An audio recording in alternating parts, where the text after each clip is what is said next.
okay. Okay, hey everybody, we're here. I was fashionably late, I guess. Welcome to another episode. It's episode 20, Jeremy. That's exciting. That's great. Yeah, 20. And what is that? Is that a round number? Something Yeah, like little that. mini milestone. Yeah, we've gone. What is that? A league or something? I don't know. I don't know. 20 It's like something. in a marriage, it would be a lot of years. Yeah. Yep. I've passed the 20-year mark. Yeah. We're at 20.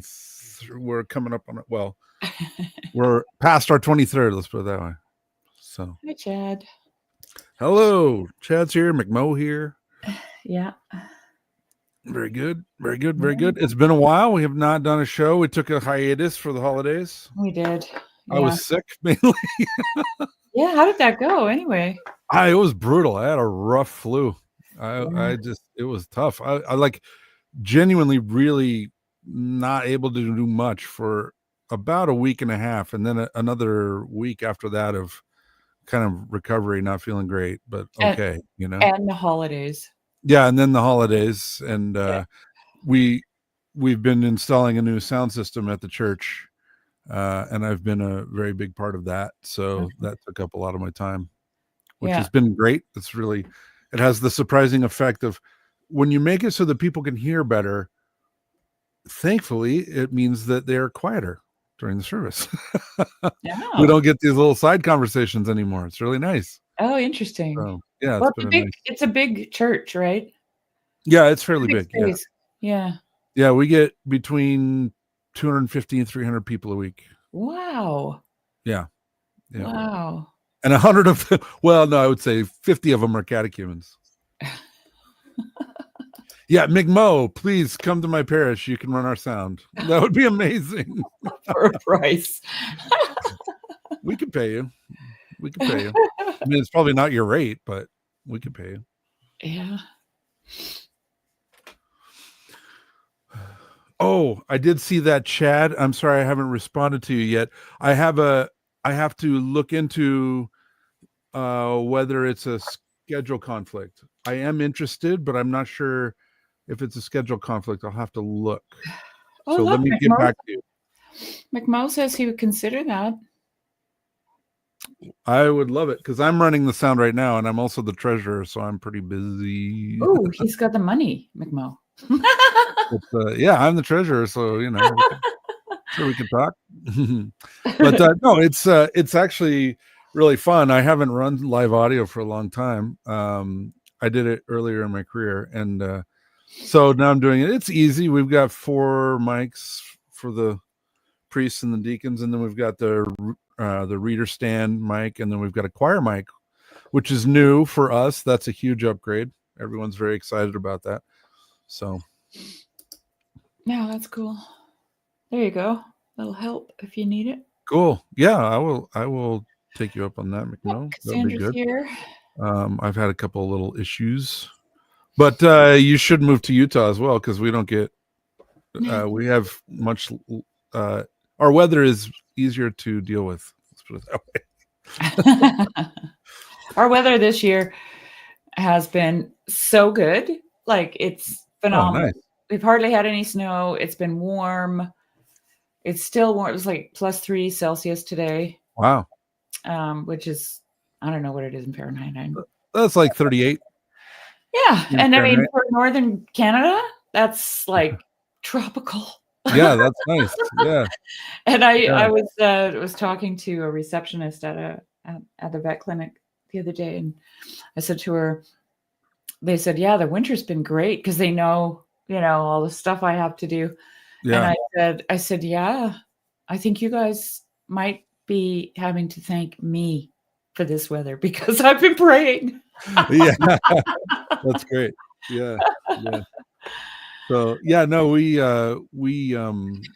but so let me circle back to a couple things. Chad, I will get back to you tonight after the stream. I will answer you one way or the other. I would really like to, not positive I can, but I'll see what I can do. Yes, and McMo, there are no hurricanes in Utah. Not that I've seen. We did have a very slight weird tornado, but it was like lasted for like all of 5 minutes maybe, and it just like knocked a couple of tiles off of one building. We've had a couple of minor earthquakes since I've lived here my whole life. That's it. Matthew is here. Cassandra's here. Yeah, Steven's here. Man, the whole crew. We're getting the band back together. This is exciting. It's exciting. This is good. Yeah, it is exciting. I've missed it. Me too. I've really missed it. I mean, for a while there, because of Christmas and stuff, I was like, oh, good. Okay. And then, but after a while, I was like, I really need my Lives of the Saints. Yeah. No, amen. I hear you. Yeah. Well, we've got some zingers tonight.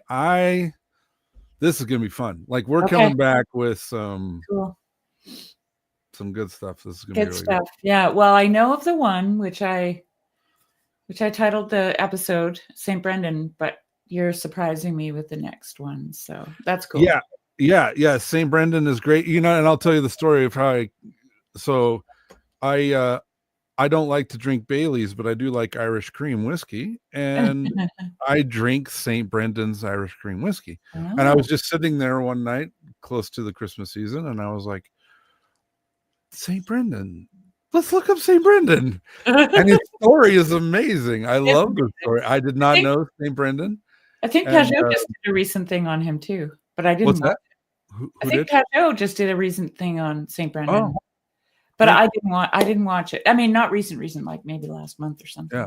Well, this is definitely a very mystical pattern kind of story. It's really it's very mythological. I know. Yeah, it is. This feels like a fairy tale journey, basically. It feels like the Odyssey. It's really great. Cool. And then and I'll share the other one. Well, let's say this. It's a St. Maximus, but it's not the St. Maximus Ooh. This is a different St. Maximus that is also just a moving story. So great. Awesome. Okay. Well, let's get started in that case, Jeremy. Okay. Sounds great. I will say a little prayer if that's right. Yes, please. Illumine our hearts, O Master, who lovest mankind with the pure light of thy divine knowledge. Open the eyes of our mind to the understanding of thy gospel teachings. Implant also in us the fear of thy blessed commandments, that trampling down all carnal desires we may enter upon a spiritual manner of living, both thinking and doing such things as are well-pleasing unto thee. For thou art the illumination of our souls and bodies, O Christ our God. And unto thee we ascribe glory, together with thy Father, who is from everlasting, and thine all holy, good, and life-creating Spirit, now and ever and unto ages of ages. Amen. And thank you. You're welcome. All right. So you're going to share screen, or what are we doing? Yeah, I will do that. I know I'm all out of practice. I'm all just like, what do we do? You'll get right back into it. It'll be fun. Well, I was thinking about Cassandra's comment where she said that me living in Utah feels like a Matrix glitch for some reason. Like, I imagine you in the mountains where only the goats can go for some reason. Well, I take that as a compliment, actually. That is a compliment. And I wrote a play called Mountain World when I was in high school about someone who had a psychotic break and ended up in Mountain World. So anyway, kind of a fun side story. That's what happens when you live with the goats. Yeah, right? Yeah. You have psychotic breaks. Believe me, I had a few with my goats. The smell can give you a psychotic break. Oh my goodness. Look at that man. Yeah, this is St. Brendan, the navigator, or also known as St. Brendan the Seafarer. And he's from Ireland. Around 577 is when he went into repose. So I am excited to bring you the life of St. Brendan. I love these Celtic saints. I promise you I'm going to pronounce these names incorrectly. Please forgive me. I'll do what I can. I'm not even going to try on some of them. St. Brendan was born in 484 in Carreg Lucra, near the port of Tralee in County Kerry, in the province of Munster in the southwest of Ireland. He was baptized at Turbid near Ardfert by St. Erc. For 5 years, he was educated under St. Ida, the Bridget of Munster, and he completed his studies under St. Erc, who ordained him priest in 512. Between the years 512 and 530, St. Brendan built monastic cells at Ardfert, and at the foot of Mount Brandon, Shanakil, Siena Sill, usually translated as the Old Church, also called, not going to try that one. From here, he is supposed to have set out on his famous 7 years voyage for paradise. The old Irish calendar is assigned a special fee. Is this the one I wanted to read? Is this the one I shared with you? It is this. I'm sorry. Forgive me. This is not it. This is not the right story. Okay. I'm sorry. Find the right one. Stop. Got to be the right story. Stop. It's got to be the right story. Yeah. Because it really matters with this one. I'm sorry. Forgive me. I thought I was better prepared. This is amateur hour and we've been on vacation. Please forgive me. Please forgive me.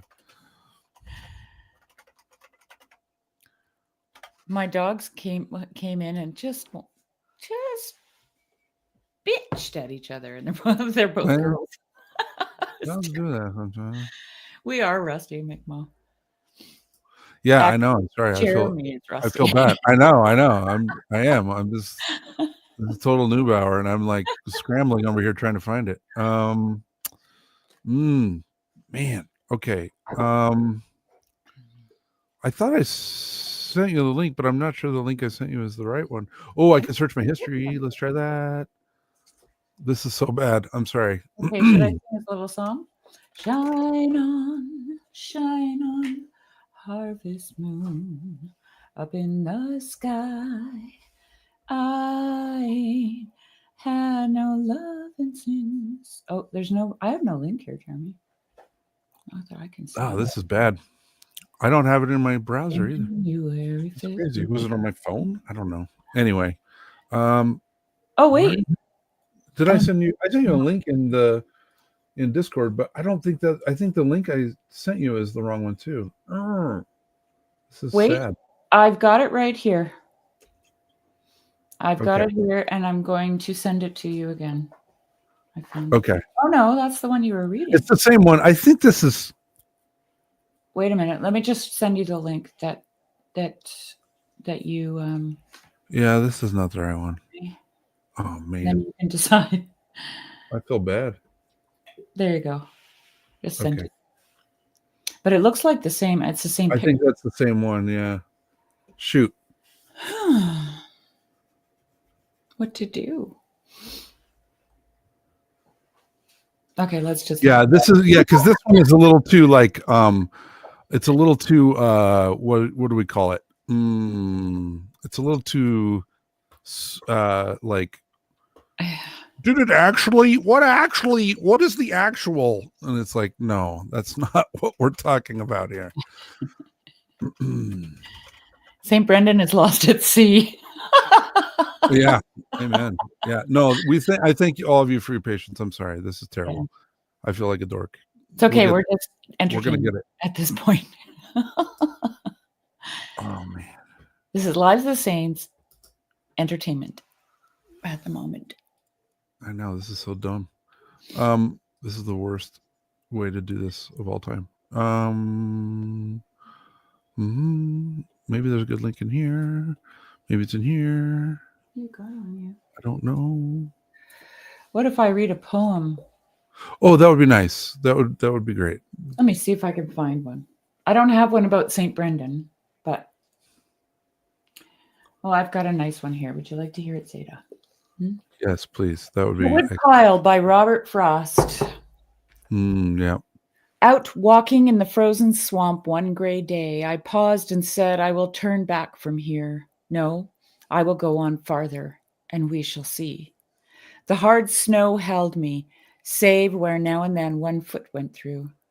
The view was all in lines, straight up and down of tall, slim trees, too much alike to mark or name a place by, so as to say for certain I was here or somewhere else. I was just far from home. A small bird flew before me. He was careful to put a tree between us when he lighted, and say no word to tell me who he was, who was so foolish as to think what he thought. He thought that I was after him for a feather, the white one in his tail, like one who takes everything said as personal to himself. One flight out sideways would have undeceived him. And then there was a pile of wood, for which I forgot him and let his little fear carry him off the way I might have gone, without so much as wishing him good night. He went behind it to make his last stand. It was a cord of maple cut and split and piled and measured 4 by 4 by 8.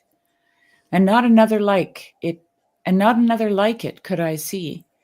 No runner tracks in this year's snow loop near it, and it was older sure than this year's cutting, or even last year's, or the years before. The wood was gray and the bark warping off it, and the pile somewhat sunken.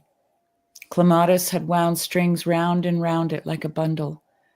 What held it, though, on one side was a tree, still growing, and on one, a stake and prop, these latter about to fall. I thought that only someone who lived in turning to fresh tasks could so forget his handiwork, on which he spent himself, the labor of his axe, and leave it there far from a useful fireplace to warm the frozen swamp as best it could with the slow, smokeless burning of decay. Are you there yet? Yeah, well, here's the sad part is that the one that I used is gone now. It has been, there's just a WordPress error that comes up. I did find it, and that happens sometimes. That happens sometimes to my McDonald's website that I frequent quite often. Yeah, I should have saved it. I'm like sorry. My favorite bar. So, I will share one because I do want to share his life, but it is a little sad because I was quite excited to share with you the mythical version of his life and not this sanitized one. I mean, he was a real person, don't get me wrong, but there is some beautiful patterns in the stories of his life, and I can't find anyone who has posted the details of those stories, unfortunately. Because the person who had before has taken it down. So, okay, well, I will share what I have. Equivalent, or should I read another poem? Because you can take all the time you need. You know what, Jeremy? We have time. Okay. So, I'm and going I to can look read. to see if I can find this. Cassandra misses the poetry stream, so let's do this. Okay, sounds great. Thank you all for your patience. I'm sorry. I thought I had the right one, but it wasn't.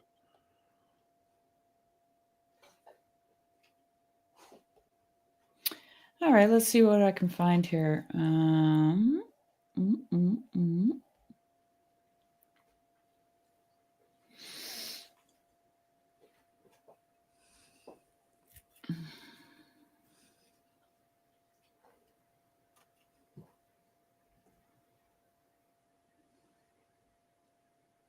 How about Holderlin?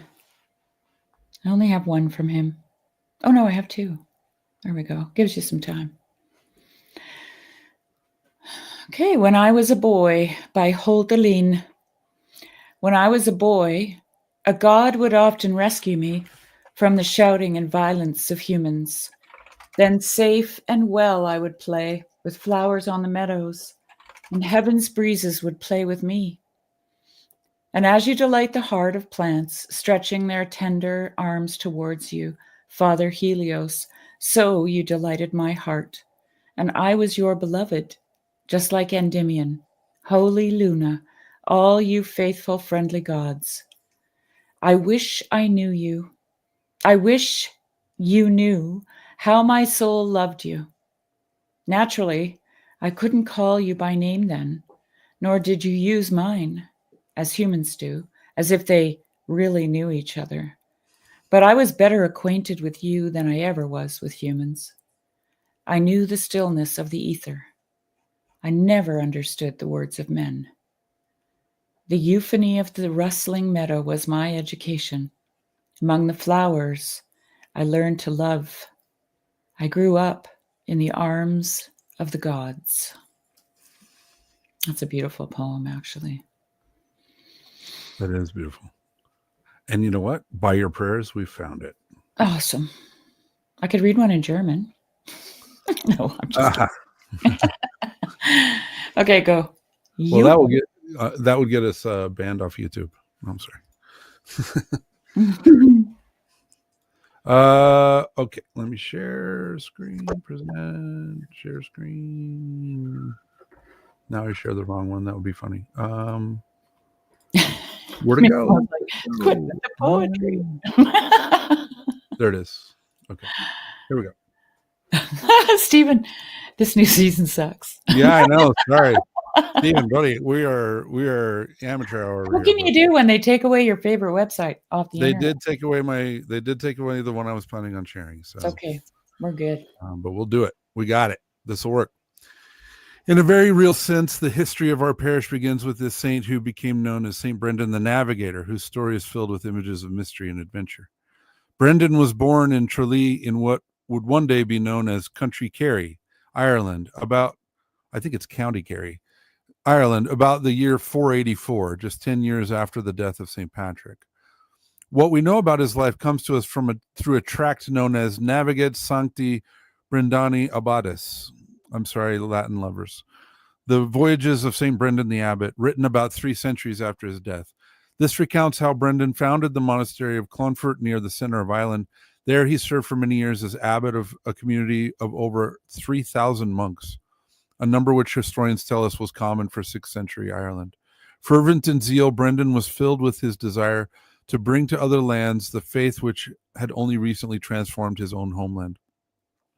One day, an itinerant monk named Berend visited Clonfert and shared with Brendan and his brothers how he and a hermit named Murnoch had undertaken a voyage to the promised land of the saints.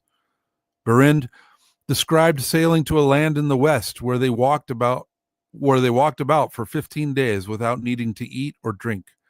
Reaching a river, they met a man who told them many things about this strange land, which, he said, had been there since the creation of the world.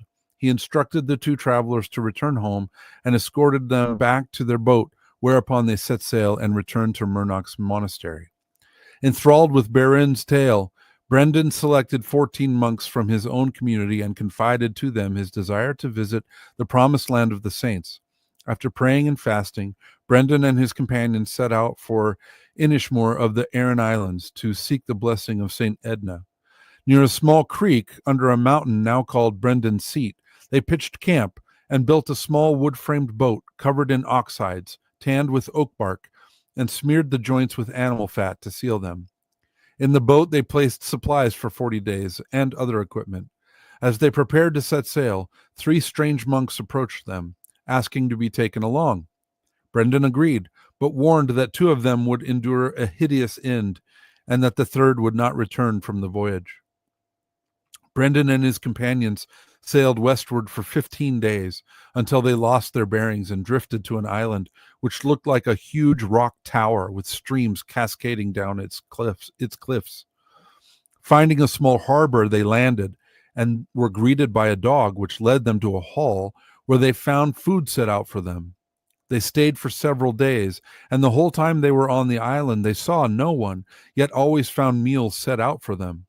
After 3 days, they boarded the boat to leave. One of the 3 monks who had joined them went into a fit. A demon leaped from his ass, and he died. It was then discovered that he had tried to steal a silver platter from the hall. Their journey took them to a large island called the Island of Sheep because of the numerous flocks which roamed its hills. They stayed there from Holy Thursday through Holy Saturday. While there, a man known as the steward provided for them. So Holy Friday would be the day that Christ was put on the cross, and Holy Saturday, like during Holy Week, where Sunday is Pascha, just for reference. While there, a man known as the steward provided for them and gave them fresh meat to take with them. He instructed them to travel to another island to celebrate Easter. Soon after leaving the Island of the Sheep, they found a small barren island and landed there. But when they lit the fire to roast some of the meat they had been given, the island began to shake and move, and the monks scrambled back into their boat. They watched as the island moved away, their fire still burning. Brendan informed his monks that the island was in fact Jasconius, the largest whale in the ocean. Across a channel from the Island of Sheep, the travelers found the Paradise of Birds, with a river leading inland. A mile upstream, they discovered a huge tree covered with white birds. At Vespers and at other times, the birds burst into hymns and verses. One of the flock flew down to the boat and began speaking to Brendan, informing him that he and his companions would search 7 years before finding the promised land of the saints. Throughout their stay on the Paradise of Birds, the steward brought them food and water and provided for all their needs. When the Feast of Pentecost came, the steward instructed them to set sail once again. For many months they traveled westward and saw no sign of island or coast. Finally, just before Christmas, they spotted an island. When they reached the shore, they found a white-haired elder who led him to the nearby monastery of St. Aelb. At the door of the monastery, they were greeted in silence by 11 monks. The abbot washed their feet and led them to a meal of roots and bread. The abbot broke the silence to explain that no cooked food was ever eaten at the monastery, that the bread was miraculously provided, that their lamps never burned out, and that the monks never grew older. They had been on the island for 80 years, never speaking a word. After the other monks had gone to sleep, the abbot led Brendan to the chapel, where they watched as a fiery arrow sped through a window, touched the lamps at the altar to replenish their oil, and sped out again. When Epiphany came, Brendan and his companions left the monastery of St. Aelb and set sail again. They sailed until Lent, without sight of any land, their food and water depleted. After 3 days without water, they came upon an island where they found a well. But after drinking the water, the monks fell into a deep sleep, some for 3 days, some for 2, some for 1. Once they all awoke, Brendan ordered that they leave the island immediately. Sailing toward the north, they hit a calm, and their boat drifted aimlessly for 25 days. Finally, a wind sped them eastward, returning them to the island of Sheep on Holy Thursday. The steward greeted them there, providing them with shelter and fresh clothing. Having observed Holy Saturday, he instructed them to sail off again to observe Easter on the back of Jasconius, the whale, then to proceed to the Paradise of Birds. They did as the steward said. Again, the steward provided the travelers with food and water while they stayed on the Paradise of Birds. He instructed Brendan that they would repeat the cycle for several years, spending Holy Saturday on the island of Sheep, Easter on the whale, Easter to Pentecost on the Paradise of Birds, and Christmas to Epiphany with the monks of the monastery of St. Aelb. The time spent sailing between these islands would bring many adventures. And so it happened.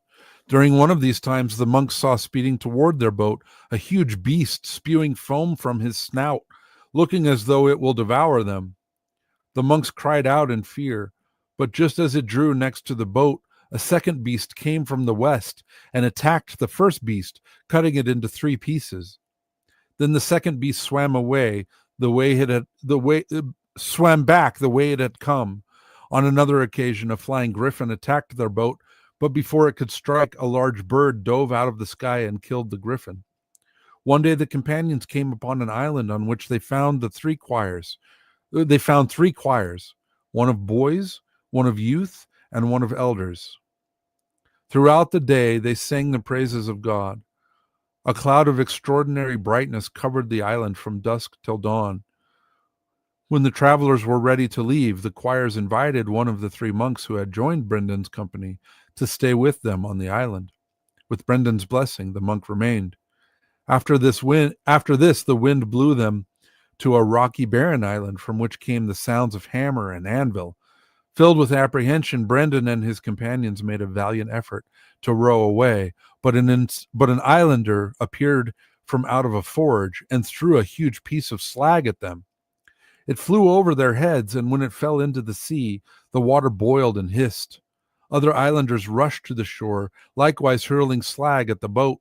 The water all around the island of Smiths steamed like a furnace, and a horrible stench arose. Brendan informed his companions that they were on the edges of hell. Soon they were run aground at an island at the base of a huge black cliff. The third of the monks who had joined the band jumped off the boat and began walking towards the cliff, saying he was powerless to turn back. As he reached the cliff, demons carried him off and set him ablaze. Another time they saw a man chained to a pillar of rock, the wind and waves flailing against him. Brendan called out to him and was told that he was Judas, upon whom the Lord showed mercy by freeing him from his torments in hell to sit on this rock on Sundays and holy days. Finally, the travelers reached an island where Brendan found an ancient monk sitting at the entrance to a cave. The ancient one told Brendan he had been a companion of St. Patrick and had been a hermit on the island for 90 years since Patrick's death. The hermit instructed Brendan to return once more to the island of sheep and once again to the paradise of birds, and after that he would be led to the promised land of the saints.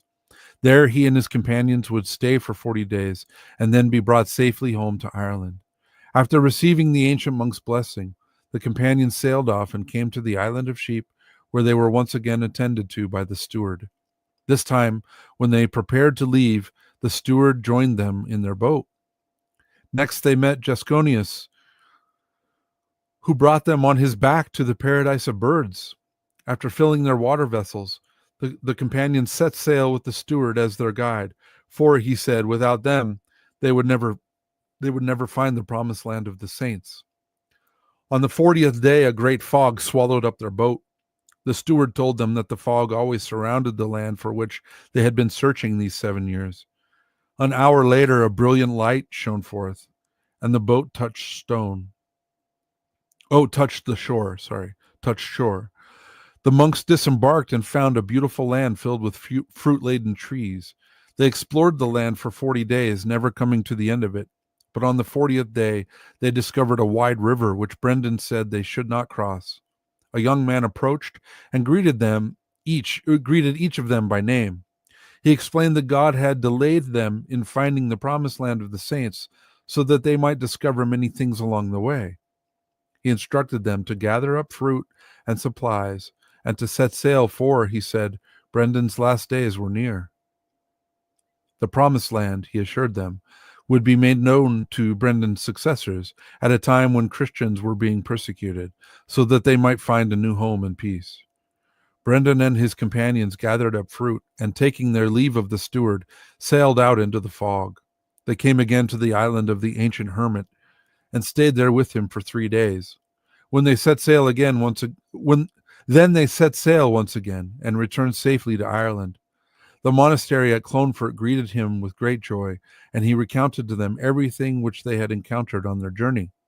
Finally, he told them of his approaching death, as foretold by the young man. After making everything ready, Brendan received the sacraments and soon thereafter died among his companions in about the year 570. While the story of the voyage of Brendan is filled with fanciful images, many modern scholars believe it has an historical foundation. Some claim that Brendan's voyage brought him to the shores of North America, making him and his companions the first Europeans to reach the continent nearly 1,000 years before Columbus. In 1977, a modern navigator built a replica of Brendan's boat and retraced his route across the Atlantic to Newfoundland, proving that such a journey was indeed possible. We don't need to go into historical speculation. Okay. I haven't actually read the Odyssey, but I've seen old movies, really cheesy ones. But I had a feeling of the Odyssey when you were reading. Oh, yeah.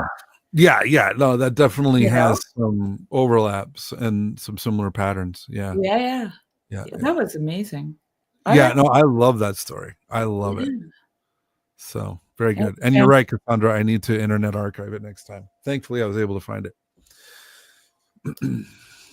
So that's the one you were looking for? That's the one. Oh, yep. Good. Yep. I found it on a different website, and it was really great. Yep, the Island of Sheep. Yeah, there's definitely some Odyssey patterns in there for sure. Oh, Prince Caspian, huh? Really interesting. Cool. Very cool. And then the people throwing slag at the boat and the water's like the little hell. Yeah. Kenny's here too. Voyage of the Dawn Treader. There we go. Everybody's having a. What's this? There you go. There you go, Jeremy. Oh, McMo I was didn't. saying you would find it. And you did. Oh, It's kind of thank like you, how I Mo. set the stage for winter this year in my By your region. prayers, we found it. Thank you. Glory to God. Glory to God. Mhm. Well, we thank all of you for your prayers. I pray for as many of your names as I can remember. I've written them down. I have a list, and I pray for a lot of people in the corner. It's I've missed being around. I was sick and busy, and Mhm. I'm glad to be back. But I'm also glad that my role is pretty much limited to Lives of the Saints, and then occasionally trolling in a live stream chat. Okay, we Well, have. I know people have missed you. I'll just say that much. Well, thank you. I have missed being here, and I'm glad to be back. This will be fun.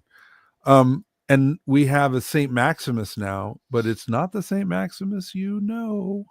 Let's have it. It's a different one. Okay, let me share it. I was just getting it ready.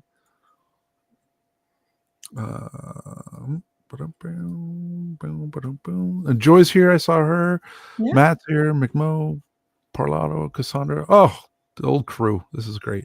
Yep. Evgeny's here too. This one. Oh, yep. Evgeny's here. I'm grateful. I'm grateful for all of you to be here. This is really enjoyable. All right. So this is just a picture taken with my phone from a book, but this is the best version I could find of his life. So this is Saint Maximus the Kovsocalabite, and you'll find out what that means later in the story. Kovsocalabite. Kovsocalabite.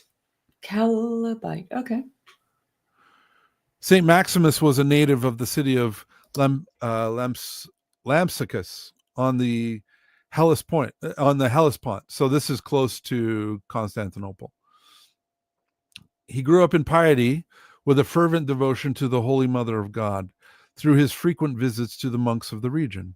When he was about 17, he received the monastic habit and became the disciple of a monk of Mount Ganos in Thrace. But his elder soon died, and Maximus went in search of a new spiritual father. After spending some time with the ascetics of Mount Pepicion, he went on pilgrimage to Constantinople. He was highly regarded by the Holy Patriarch Athanasius, yes, that Athanasius, the one who wrote on the Incarnation, and who was a spiritual son of St. Anthony the Great, but began to feign madness in order to conceal his virtues from the world. He would stand outside the church of Blachernae all day as a laughingstock for passers-by, and spent the night in prayer accompanied by tears before the icon of the All-Holy Lady. He then went to Mount Athos and became a monk at the great Lavra of St. Athanasius.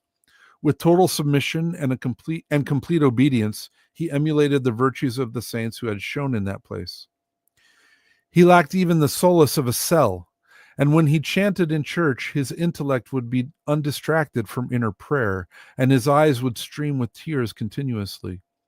One day, the Mother of God invited him in a dream to climb to the summit of Athos in order to receive, like Moses, the tables of the spiritual law. For 3 days and 3 nights, he persevered alone there in prayer, valiantly resisting repeated assaults of the demons. Finally, the Mother of God appeared to him, surrounded by the court of heaven and all shining with divine glory. She handed him a miraculous loaf for his sustenance, gave him power over demons, and told him to live henceforth in solitude on the slopes of Athos in order to become a lamp for the salvation of a great many souls. The Virgin went away, and the saint stayed for a further 3 days, as though in paradise. Stayed for a further 3 days to enjoy the light and perfume which she had left. And then he went down to tell an elder of the vision. But the elder lacked spiritual discernment and accused Maximus of having been the victim of an illusion. Instead of trying to justify himself, Maximus humbly took these words as a sign from God and decided from then on to appear as a deluded madman in the sight of men. Lacking the bare necessities, going barefoot, exposed alike to burning heat and freezing cold, he lived like an angel of the desert. I love that phrase. As he went from place to place, He made huts of boughs and brushwood, which he burnt as soon as he built. And so he received the name of Kavoskalibites, the hut burner. So he would burn his huts. Although he wished to lay himself open to the contempt of the world for the love of Christ, he was recognized by the Hesychasts, those who shone on Athos through their virtue and spiritual knowledge. So it was that St. Gregory the Sinite, the great master of the prayer of the heart and the restorer of the Hesychast life, hearing of St. Maximus's way of life, set off in search of him, like a hunter on the track of choice game. And having raised him at last from his covert, he implored him for his spiritual edification in the name of the charity of Christ to tell him the story of his life. Setting aside his preference for silence, Maximus told him of the wonders that God had accomplished in him since his youth. He said that one day, when still very young, he was praying with tears before the icon of the Mother of God, and as he bent to venerate it, a gentle, dew-like warmth suddenly filled his chest and his heart, producing abundant compunction, and that since then his intellect, stationed unshakably in his heart, had not ceased to invoke the name of Jesus and that of the Mother of God with unutterable sweetness. In saying the prayer, "Are you sometimes wrapped in ecstasy?" Gregory asked. "I made haste to the desert and have sought solitude for this very thing, in order to find the fruits of prayer in abundance. I mean the pure love of God and the ravishment of the intellect, or the nous, by the Lord. What does the intellect do when that happens? Does it continue to utter the prayer in the heart?" "By no means," replied the saint. "When the Holy Spirit visits the man of prayer, prayer ceases. For the intellect, absorbed completely in the Spirit of God, ceases to act from its own energy. It lets itself be led whither the Spirit wills, into the immaterial heaven of the divine light, or into other contemplations, or even into an inexpressible conversation with God.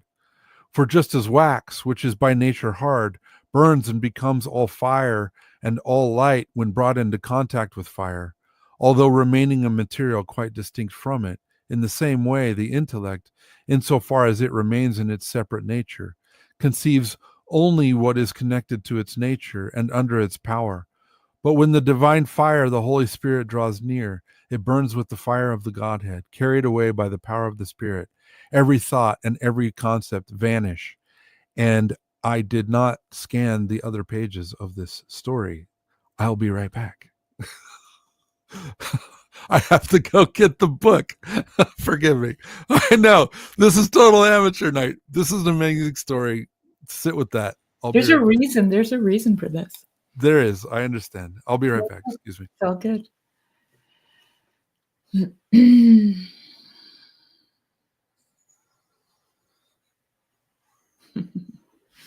This guy gets it. And Stephen is sick of being busy. I remember those days. Those were the small children days. Yes, right? It's one of those stories you got to wait for it. It's actually a great story.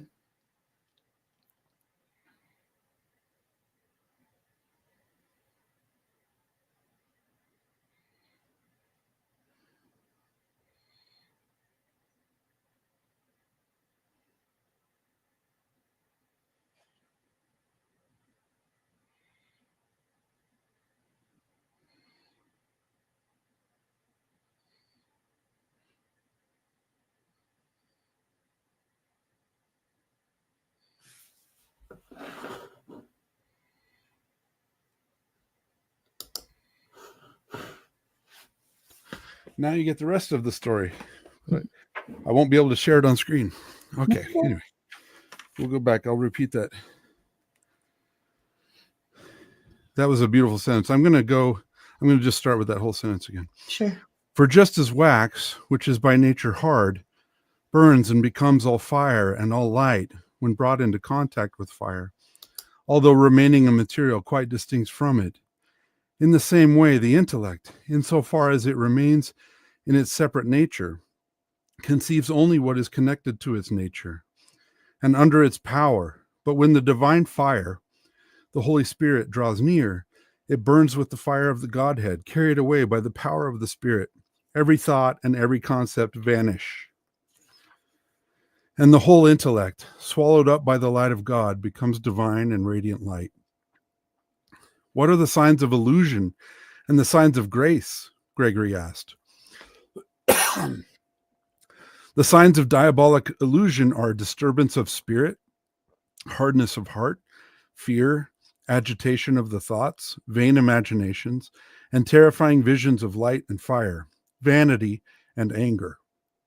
But when the Holy Spirit draws near to our spirit, he integrates it, makes it wise, humble, and restrained. He instills in man the thought of death and of the judgment, and leads him to weep tears of compunction at the thought of the Savior's loving kindness.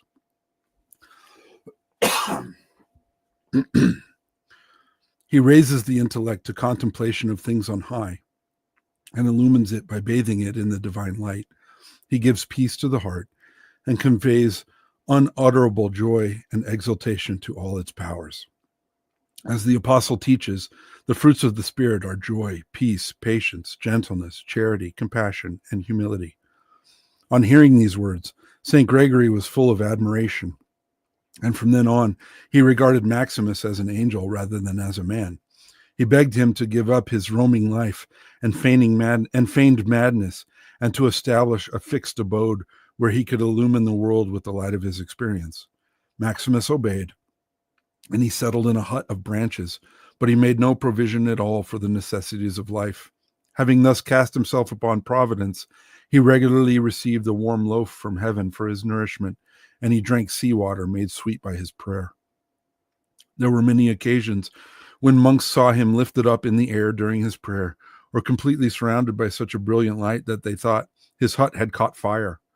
The indwelling prayer that shot like fire from his heart drove back every attack of the demons. Many possessed by devils were brought to him, and he delivered them. God granted him an extraordinary gift of prophecy, through which he brought sinners to amendment by revealing the secrets of their hearts, unmasked heretics who came to trip him up and foresaw things that were going to happen.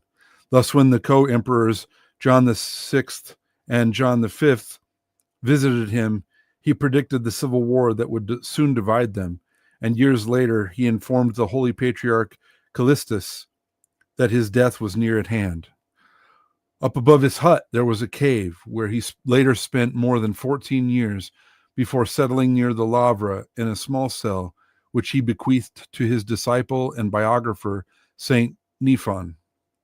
Saint Maximus gave back his soul in peace to the Lord about the year 1365, at the age of 95. All the monks of Athos, hermits, and cenobites lamented him as their father and master, and they immediately venerated him as a saint.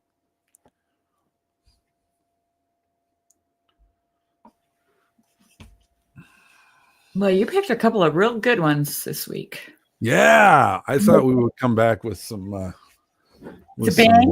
heavy stuff. Yeah, it would be an unveiling. We're living in an apocalypse, so we might as well lift the veil a little bit. Yeah, it's very busy, or very beautiful, very beautiful, very beautiful. Thank you very much. I really enjoyed both of those. St. Maximus.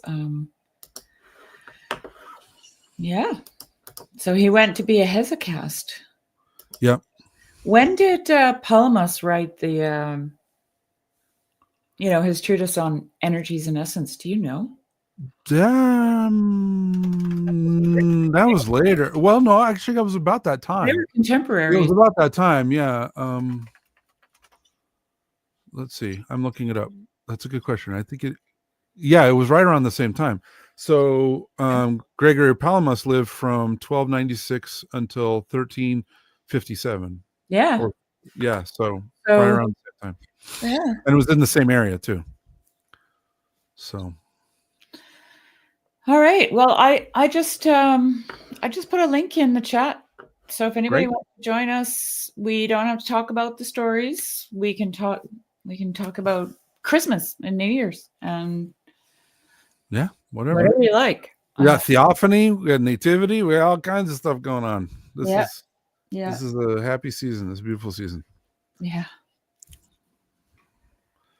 Yeah. Theophany was very beautiful at our church. We did it on Sunday after services. We just did Theophany, and it's always beautiful. Mhm. Holy water. Oh, that's where the holy water is blessed for the year. Mhm. And it's the celebration of the baptism of Christ. There's Eugene. Hello. Hello. Hello. Hello. Good Good to evening. see you guys. Yeah, you Merry too. Christmas. Merry Christmas. Thank you. Happy New Year. Happy New Year. Happy New Year to you too. Yeah. Did you have a good one? Oh yes, very much so. We went up to Minnesota to celebrate with 29 people, actually. Wow. 2 other Russian families that we've been friends with for 30 years, and all of Whoa. the kids, and it was just like a lot a lot of singing. Huh. So I Did you baked do that? bread. It was cool. Yeah, well, that was. Oh, well, I should share it with you sometime, because it was the younger kid, not younger kids. They were, the kids that are probably like 17 or 18 would just do the traditional Russian like sitting and standing dance. I'm not Right. sure if you saw it, but it was so fun. Wow. They just did it out of the blue, and it was so Wow. cool. That is very cool. That takes some good core muscles to do. Oh, yes. Good everything muscles. That's tough. That's a But- tough move. Well, they were out of breath after 2 minutes. Awesome. That sounds like fun, Eugene. Mhm. So you were in the snow. Great. No, there was hardly any snow. Oh, you're kidding. Unfortunately, when we were Whenever there, but anybody they says Minnesota, I think of Little House in the Big Woods Mhm. right away. Yeah, That's what I think yeah, of. yeah. Yeah.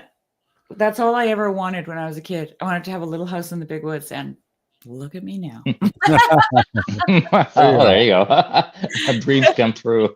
Yeah, totally. Uh, Yeah, I loved those books. Just loved them. They were good. We haven't thank had you, our Jeremy, for the meeting snow either. stories.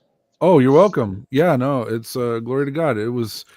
It's a fun adventure each week to read these stories, and I just try to pay attention to which saints are Mhm. want me to share their story. I don't know how else to put it. It's usually some interesting providential story of how it pops up, and Yeah. I just try to roll with it. How did St. Maximus pop up? That's funny. I was going to read St. Hilary, because St. Hilary was also a couple of days ago. St. Hilary is also from Ireland. Mm. And I was reading it, and I couldn't find a good version of his life. It's like most of them are just very short and vague. And I don't have the my big Synaxarion. I don't have that for January. So I was like, right next to, like, right within proximity of St. Hilary, I found St. Maximus. And it was just like, oh, what is this? Oh, who's this? I don't know. Oh, wow. Whoa. Mm. Yeah. But yeah, that description of prayer, that description of hesychasm, I thought was Mhm. one of the most beautiful and profound ones that I've read. No, it's not impolite. Why don't you jump on, McMo? Come on. Oh. Let's talk about it. Yeah. Well, and I think part of it too is the context of, you have two saints who know that the other one knows what they're talking about, right? Like, because normally it's said there that St. Maximus normally didn't speak at all. Mhm. But I think he recognized Cool. in St. Gregory, like, they recognize each other. It was like, I don't know. I always put it like sparring partners, like, Well, when you go to a MMA thing, and all of a sudden you're like sparring with a guy, and you're like, whoa, this guy knows his stuff. Okay, here we go. yeah, I think there's exactly. a Like, similar thing with monks. and if they were contemporaries to Palamas, hesychasm was kind of frowned upon at the time. Yeah. And so, they would have had to do do a little vetting, right? Yeah. To find out, because I think there were some people in the church hierarchy that were a little skeptical and weren't sure what this was all, because it was quite powerful. Like it was, but I haven't read a ton about it, but I know that some of these monks were like glowing, literally. Yeah. Obviously floating, levitating, things Yeah. like that, right? So it was, you know, I'm sure if it was happening today, there would be cause for skepticism in the, you know, right? You'd have to wonder. Right.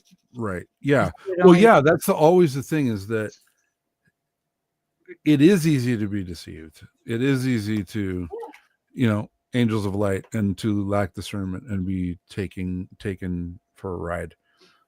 That's why you need people with spiritual discernment around you. And if you don't have any around you, then you just make your way to a monastery. And I actually think that the Orthodox Church is they're kind of good at that, like because of all the pure persecution they've been in, over the years, right? Yeah, not necessarily. It wasn't a hermeneutics of suspicion, but it was more like, let's just everybody slow it down. Let's take our time and let's just talk about this. Yeah, sobriety is probably a good word. Right? Yeah, there you go. So kind of along those lines, like when there is an icon that begins to be myrrh streaming, the first thing they do is perform an exorcism on it. Yeah. And if it continues to stream myrrh, then they do another exorcism. I believe they end up doing 3 exorcisms before everything goes in threes, right? Yeah, before it's accepted that this is a miraculous icon. I really liked his description of the prayer when he said that the intellect vanishes, all the concepts and everything vanishes. I wish I could reread the whole thing again, but it really reminds me of some of the hesychasts. How do you say? How do you call the people? Hesychasts. Hesychasts. Yeah. In the past, and they really speak about this interesting phenomenon of when the mind descends into the heart or sinks into the heart. Mm-hmm. Intellect becomes absorbed by the spirit, basically. Mm-hmm.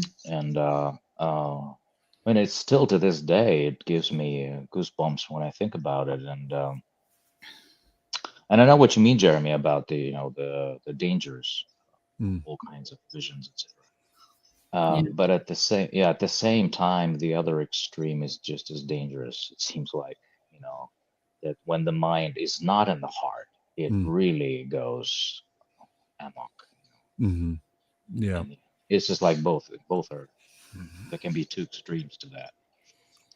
It's interesting because Jakob Böhme actually talks about this, and there's illustrations. I don't think he did them, but people who illustrated some of his books, they have eyes on the heart. Like the heart is in the center of the illustration, and then there's these vines that grow out, and there's these eyeballs hanging. It looks very esoteric, right? And Meister Eckhart talks about the same thing. He talks about the eyes of the heart. He talks about these as our old eyes, and whatever we see with these it's not God. Flat out, that's it. End of statement, right? So yeah, it's just interesting that this, because Böhme was a Protestant, actually. Meister Eckhart was Catholic.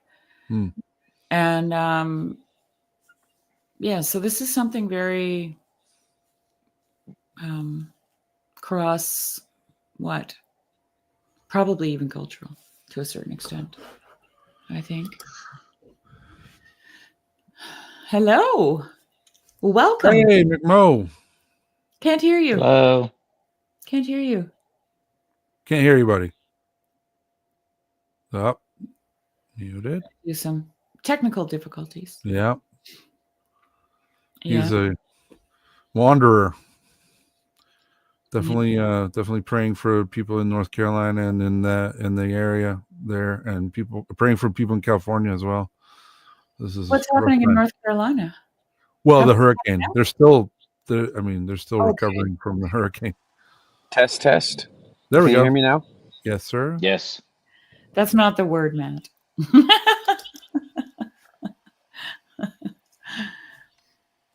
What's up? Well, I was just that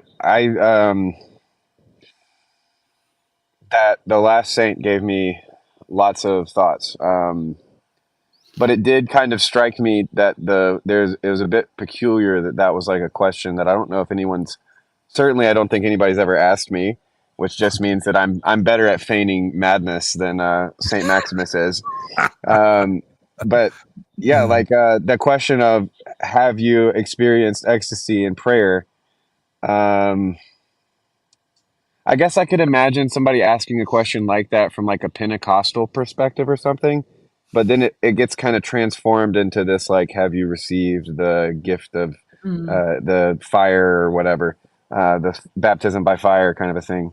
But yeah, it just strikes me that, I've never asked Matthew Parlato, for instance, if he's experienced the ecstasy through prayer, but well, wasn't that monk that went to him to ask him those questions was a hesychast, had heard about him, and was looking to see if he was a hesychast and just didn't know it, because I think there were a lot of people experiencing things that on their own.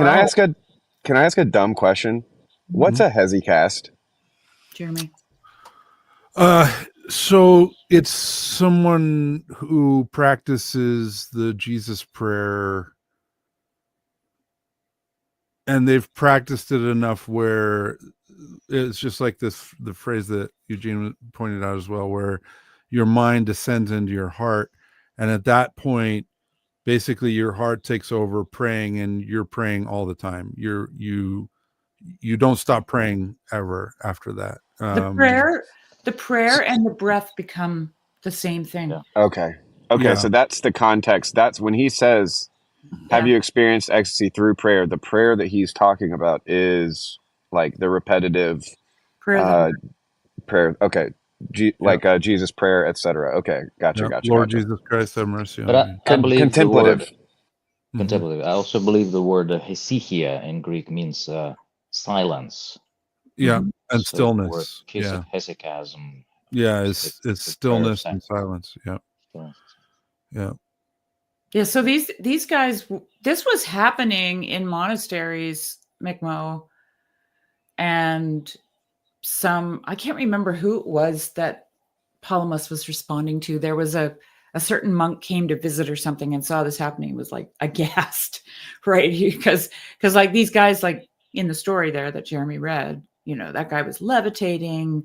They were glowing, like they were light, like they were literally like transfigured. And this visiting monk was like, we got to stop this. This is like they're going too far, and that's why Palamas wrote the essence and energies distinction.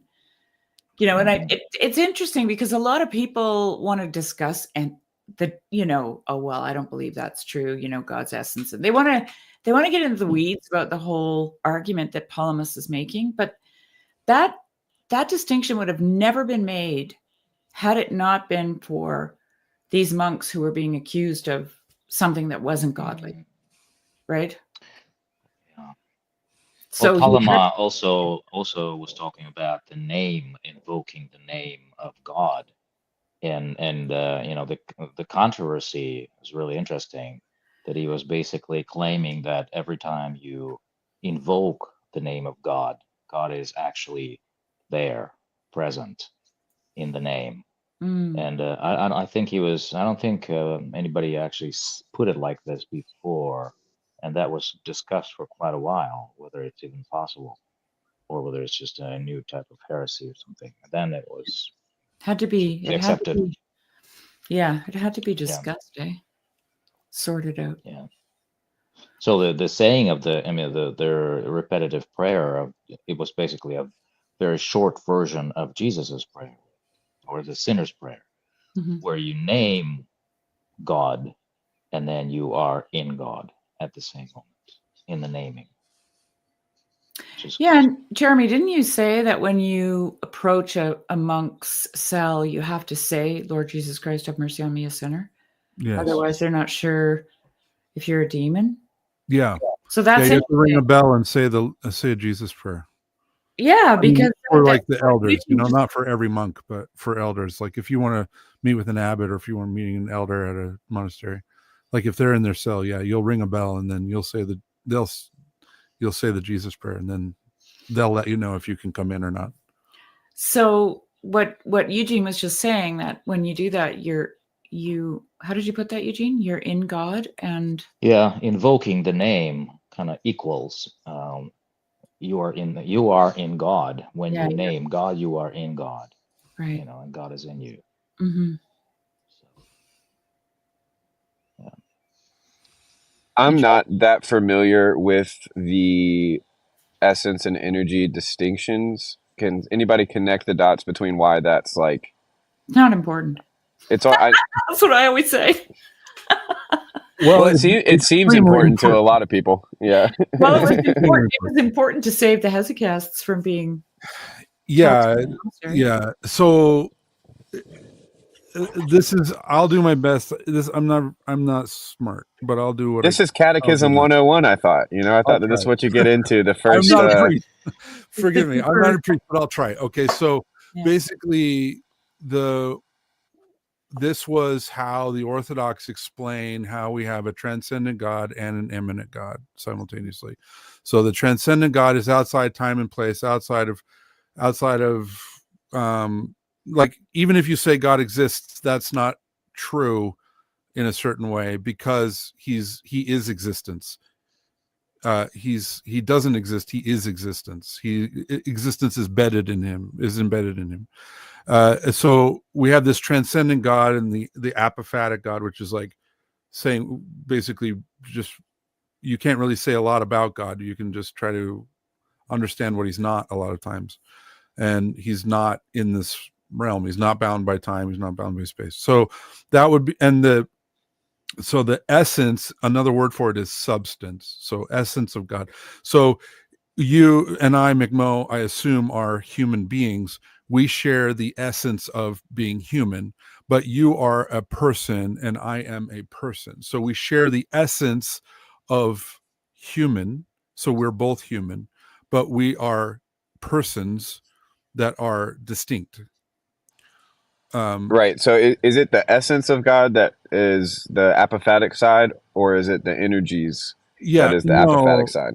No, it's the essence would be the apophatic side, and the essence is basically the unknowable side of God. The essence is beyond. The essence is the uncreated part of God, the nature of God that we'll never be able to fully interact with or comprehend, because we are created and God is uncreated. The energies of God are when God condescends into our world, into our realm, and interacts with us through his energies, or another word is activities, or his movements. So everything you can see with your eyes, this is where I disagree with the person you mentioned earlier, Sherry. Everything you see with your eyes is also an emanation. It's the immanent side of God. It is the visual, because God is the creator of all things visible and invisible. But that's not what Meister Eckhart's talking about. I understand. He Yeah, would agree with I know that. what you mean. What's that? Yeah, He would agree with you. Okay, so I probably misunderstood what you meant. No, it's okay. Okay, but anyway, so the essence of God is the unknowable part of God, and the energies of God is what we interact with and what we participate in, and we believe that energy, those energies are uncreated. And this is what distinguishes Orthodox from Roman Catholics in theology in a very important way. So right. The Roman Catholics believe that God is pure potential. So he doesn't act in this world. He's basically unknowable. They believe they emphasize the transcendent, and that we can have this beatific vision, but the beatific vision is not the same as the uncreated energies of God. And so the uncreated energies of God are what Gregory Palamas was talking about, and that's what they're experiencing in the prayer. That's what you're experiencing when you are practiced in the Jesus prayer. You're participating in the uncreated light, the energies of God. And basically Barlaam was the name of the monk who accused them There of he is. being deluded, and that was not possible. So this came from a difference in theology between, because they had accepted the Aristotle version of the definition of God as being pure potential. Yeah. Sorry, And I the didn't mean Orthodox to get us into I didn't mean to get us into That's why I tricky kinda- sectarian discussions, but yeah, that helps. So the Jesus prayer is, in a sense, they were praying the Jesus prayer as a way of participating with the divine energies, and that was what was seen as potentially heretical. Yes. Well, they were praying the Jesus prayer because they were moving towards theosis, which is union with God. And they were experiencing God, like in a supernatural, if you want to call it that way, and like for me, the essence energy thing is actually explained in the Old Testament when Moses wants to see God, and God says, you can't see my face and live. That would be his essence, right? And so he said, but you can see my wake, right? You can see what happens when I move past you. Like that's the Hebrew there. It's not you can see my back. It's my wake. It's the energy that follows after I've passed through. So it's not, it's right there in that story. Essence is my face. Energies is my wake, right? Like that is just, I don't find it That's problematic cool. at all, actually. Yeah. So essence is basically the divine nature, and the energies are the divine works or the divine manifestations. It's also That would be another way interesting that to use it.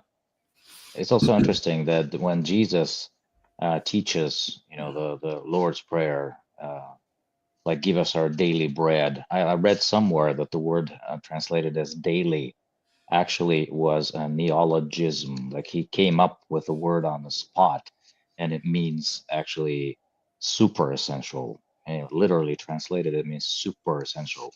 So basically, he's teaching us to pray for daily bread, which is like physical and tangible bread, and yet he hints that there's more to bread than you can see, and there's a super essential manna present in the peace that you are praying for. And so there's this interesting conflation, not conflation, it's like union between what we can see and what we can't see, even in the bread. And I understand that the scholars haven't found any other instances of anybody else using this word. Daily bread. Yeah, daily bread. The daily, it's super substantial or super essential. And I just want to clarify about the Meister Eckhart thing. So Meister Eckhart says, what you see with these eyes, if you're looking at something and you think it's God, it's not. Oh, got it. Okay, yeah. Okay, so that's the essence, right? You Yeah. can't see my face and live. That's basically what he's basing that on. I see. I'm with you now. Yeah. He's not saying you can't see God move in the world. Right. You can see God move in the world, but you can't see God. You can't say that's God, right? Yeah. So I was wondering whether I wanted to ask a tricky question or a trickier question. Fun. And yeah, so, well, the first thing was, maybe it's not even a question, it's more of a confession, which is, part of my issue was I still have when I hear essence, the first thing that pops into my mind is the Sartre explaining existentialism as existence precedes essence. which is highly debated about what he even meant by that, but also if it's true or not or whatever. But that was just kind of the tricky question. The trickier question is Trickier one? yeah, the trickier one is, you know, how does Jesus Christ does Christ only express the energies? And then what Eugene was saying actually maybe could head us in the right direction, because that super substantial bread has to be his body broken for us, right? Which is the same as the manna in the wilderness, but it's and so is there a reversal that Christ is doing where his substance was obvious? You know, it's actually like his face is the only one that you can look on and live. That's right. But it was his energies that he was covering, veiling, something like that. Maybe that heads us in the right direction. But yeah, that seems on its face like Christ has to be God. Bold statement. But so that energy essence distinction, does that hold?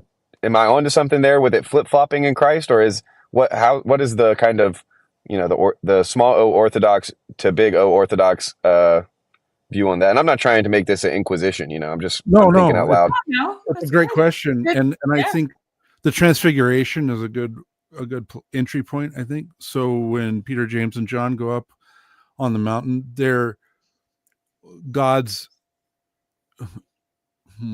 his nature is being revealed to them, but it is still a condescension.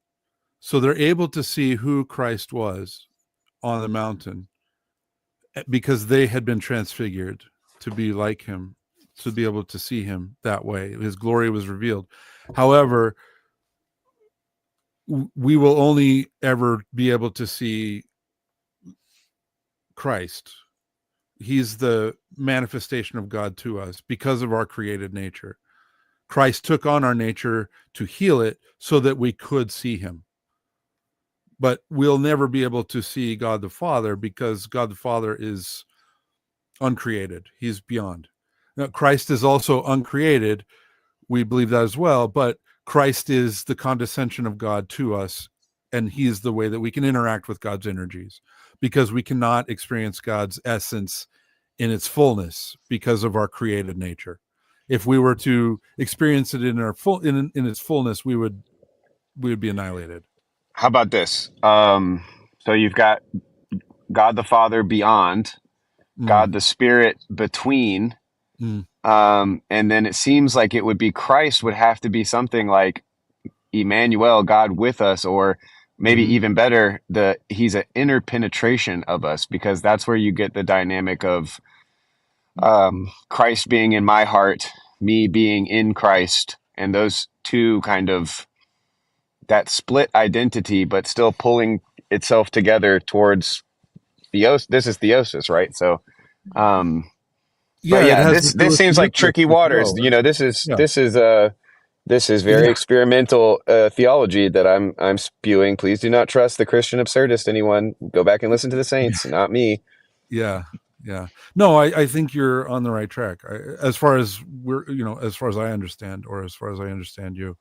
But because I would say the Eucharist would be the way we would explain that too, where, you know, we're partaking of the real body and blood of Christ, and so he is becoming part of us, and we are becoming part of him at that moment. So, you know, we're becoming part of his resurrected body, and he's becoming part of our body, resurrecting it, right? So that's another participation. That's why, you know, the Orthodox Christian life is centered around the Eucharist. Like that's the center of the Christian life for us. You know, we're grateful for the scriptures, but, you know, the scriptures weren't completely available or around or really codified until like the 3rd century. Well, there was a lot of Christian life going on for, you know, 300 years before then, and it was then and is still centered around the Eucharist for us. And that is that just exactly what you're talking about. It is that participation and the partaking, and then we also have the Holy Spirit is given to you, the gift of the Holy Spirit is given to you after, you're chrismated, after you're baptized, right? So that's the way my priest explains that, is that before you're baptized, demons live in your heart, and God, the grace of God, is outside you, speaking to you. After you're baptized and chrismated, the Holy Spirit comes into your heart, chases the demons out, and after that, the Holy Spirit is in your heart and the demons are outside, speaking to you and trying to attack you from the outside. And that's kind of the switch. If I can say a little bit. Oh, Go ahead. Go ahead. Go ahead, Eugene. All right, I'll be just to interject. Yeah. No. Going back to the essence and energies. It's interesting that somebody mentioned Jesus. I don't know, for some reason I thought of his words, that when he said, if you saw me, you saw the Father. Mm-hmm. Basically, you look at my face, which is Right. a physical face of a physical person, which is basically an energy or manifestation of God, full manifestation of God. And it's kind of a divine energies at their pinnacle Mm-hmm. in this world. But he said, basically, you look at this physical face, but you see the Father. It's the only way we can see the invisible. And in some ways, when we are part of Jesus through Eucharist, through participation, we Mhm. also see the same miracle happening in the saints and in each other. Because Yes. right now, as I look at other people's faces, as I look at your faces, I might actually, if I'm not in the spirit, I will just see a physical face and nothing else. But if I'm in the spirit, I might be able to see a glimpse of divine Mhm. essence present through some energy of words or something that people Amen. say, or even how their eyes look sometimes, Right. or expressions on their faces, whatever. Because all these divine energies, oh, there you go. Yeah, so they can reveal God. Well, in a very unique while way. you guys were talking, this came to my mind. I just read it recently, so it's top of mind for me. This is Saint Ephrem the Syrian. Mm. If he was not flesh, why was Mary introduced at all? And if he was not God, whom was Gabriel calling Lord? If he was not flesh, who was lying in the manger? And if he was not God, whom did the angels come down and glorify? If he was not flesh, who was wrapped in the swaddling clothes? And if he was not God, whom did the shepherds worship? If he was not flesh, whom did Joseph circumcise? And if he was not God, in whose honor did the stars speed through the heavens? If he was not flesh, whom did Mary suckle? And if he was not God, to whom did the Magi offer gifts? If he was not flesh, whom did Simeon carry in his arms? And if he was not God, to whom did he say, "Let me depart in peace"? If he was not flesh, whom did Joseph take and flee into Egypt? And if he was not God, in whom were words, "Out of Egypt I have called my son," fulfilled? If he was not flesh, whom did John baptize? And if he was not God, to whom did the Father from heaven say, "This is my beloved Son, in whom I am well pleased"? If he was not flesh, who fasted and hungered in the desert? And if he was not God, whom did the angels come down and serve? If he was not flesh, who was invited to the wedding in Cana of Galilee? And if he was not God, who turned the water into wine? If he was not flesh, in whose hands were the loaves? And if he was not God, who satisfied crowds and thousands in the desert, not counting women and children, from 5 loaves and 2 fishes? It's a little long, but I want to read the whole thing because it's so good. Yeah, If he was not flesh, who fell asleep in the boat? And if he was not God, who rebuked the winds and the sea? If he was not flesh, with whom did Simon the Pharisee eat? And if he was not God, who pardoned the offenses of the sinful woman? If he was not flesh, who sat by the well, worn out by the journey? And if he was not God, who gave living water to the woman of Samaria and reprehended her because she had had 5 husbands? If he was not flesh, who wore human garments? And if he was not God, who did acts of power and wonders? If he was not flesh, who spat on the ground and made clay? And if he was not God, who through the clay compelled the eyes to see? If he was not flesh, who wept at Lazarus' grave? And if he was not God, who by his command brought out one 4 days dead? If he was not flesh, who sat on the foal? And if he was not God, whom did the crowds go out to meet with glory? If he was not flesh, whom did the Jews arrest? And if he was not God, who gave an order to the earth and threw them onto their faces? If he was not flesh, who was struck with a blow? And if he was not God, who cured the ear that had been cut off by Peter and restored to its place? If he was not flesh, who received spitting in the face? And if he was not God, who breathed the Holy Spirit into the faces of his apostles? If he was not flesh, who stood before Pilate at the judgment seat? And if he was not God, who made Pilate's wife afraid by a dream? If he was not flesh, whose garments did the soldiers strip off and divide? And if he was not God, how was the sun darkened at the cross? If he was not flesh, who was hung on the cross? And if he was not God, who shook the earth from its foundations? If he was not flesh, whose hands and feet were transfixed by nails? And if he was not God, how was the veil of the temple rent, the rocks broken, and the graves opened? If he was not flesh, who cried out, my God, why have you abandoned me? And if he was not God, who said, Father, forgive them? If he was not flesh, who was hung on a cross with the thieves? And if he was not God, how did he say to the thief, today you will be with me in paradise? If he was not flesh, to whom did they offer vinegar and gall? And if he was not God, on hearing whose voice did Hades tremble?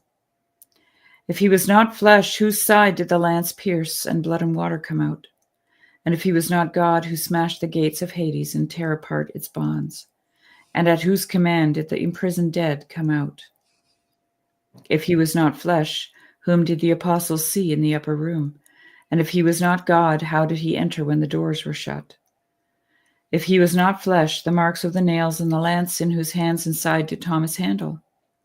And if he was not God, to whom did he cry out, my Lord and my God? If he was not flesh, who ate by the sea of Tiberias? And if he was not God, at whose command was the net filled? If he was not flesh, whom did the apostles and angels see being taken up into heaven? And if he was not God, to whom was heaven opened? Whom did the powers worship in fear? And whom did the Father invite to sit at my right hand? As David said, the Lord said to my Lord, sit at my right hand. If he was not God and man, our salvation is a lie, and the words of the prophets are lies. But the prophets spoke the truth, and their testimonies were not lies.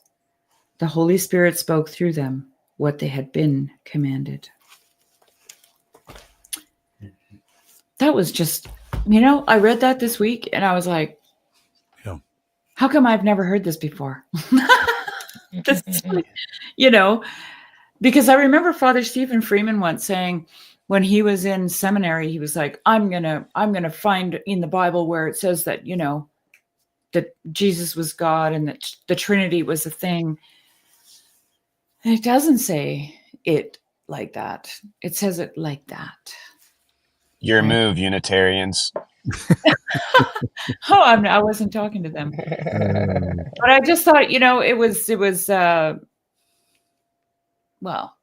St. Ephraim was a poet, right? He was a poet.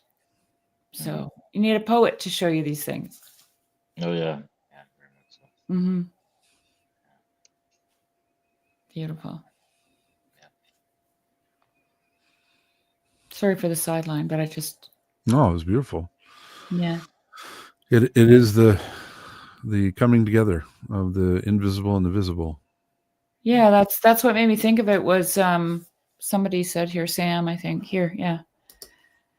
Christ is the express image of the invisible God. And I thought, I got to share this because St. Ephraim did such a good job of it. Yeah. showing that, right? I had forgotten about Thomas's response. The "My Lord and my God." I had forgotten that was what he said in response. But Right. that was a good reminder. Powerful little, yeah. It's I also interesting that Jesus kind of wanted people to recognize him, and that's what he's asking the disciples all the time. Who do you think that I am?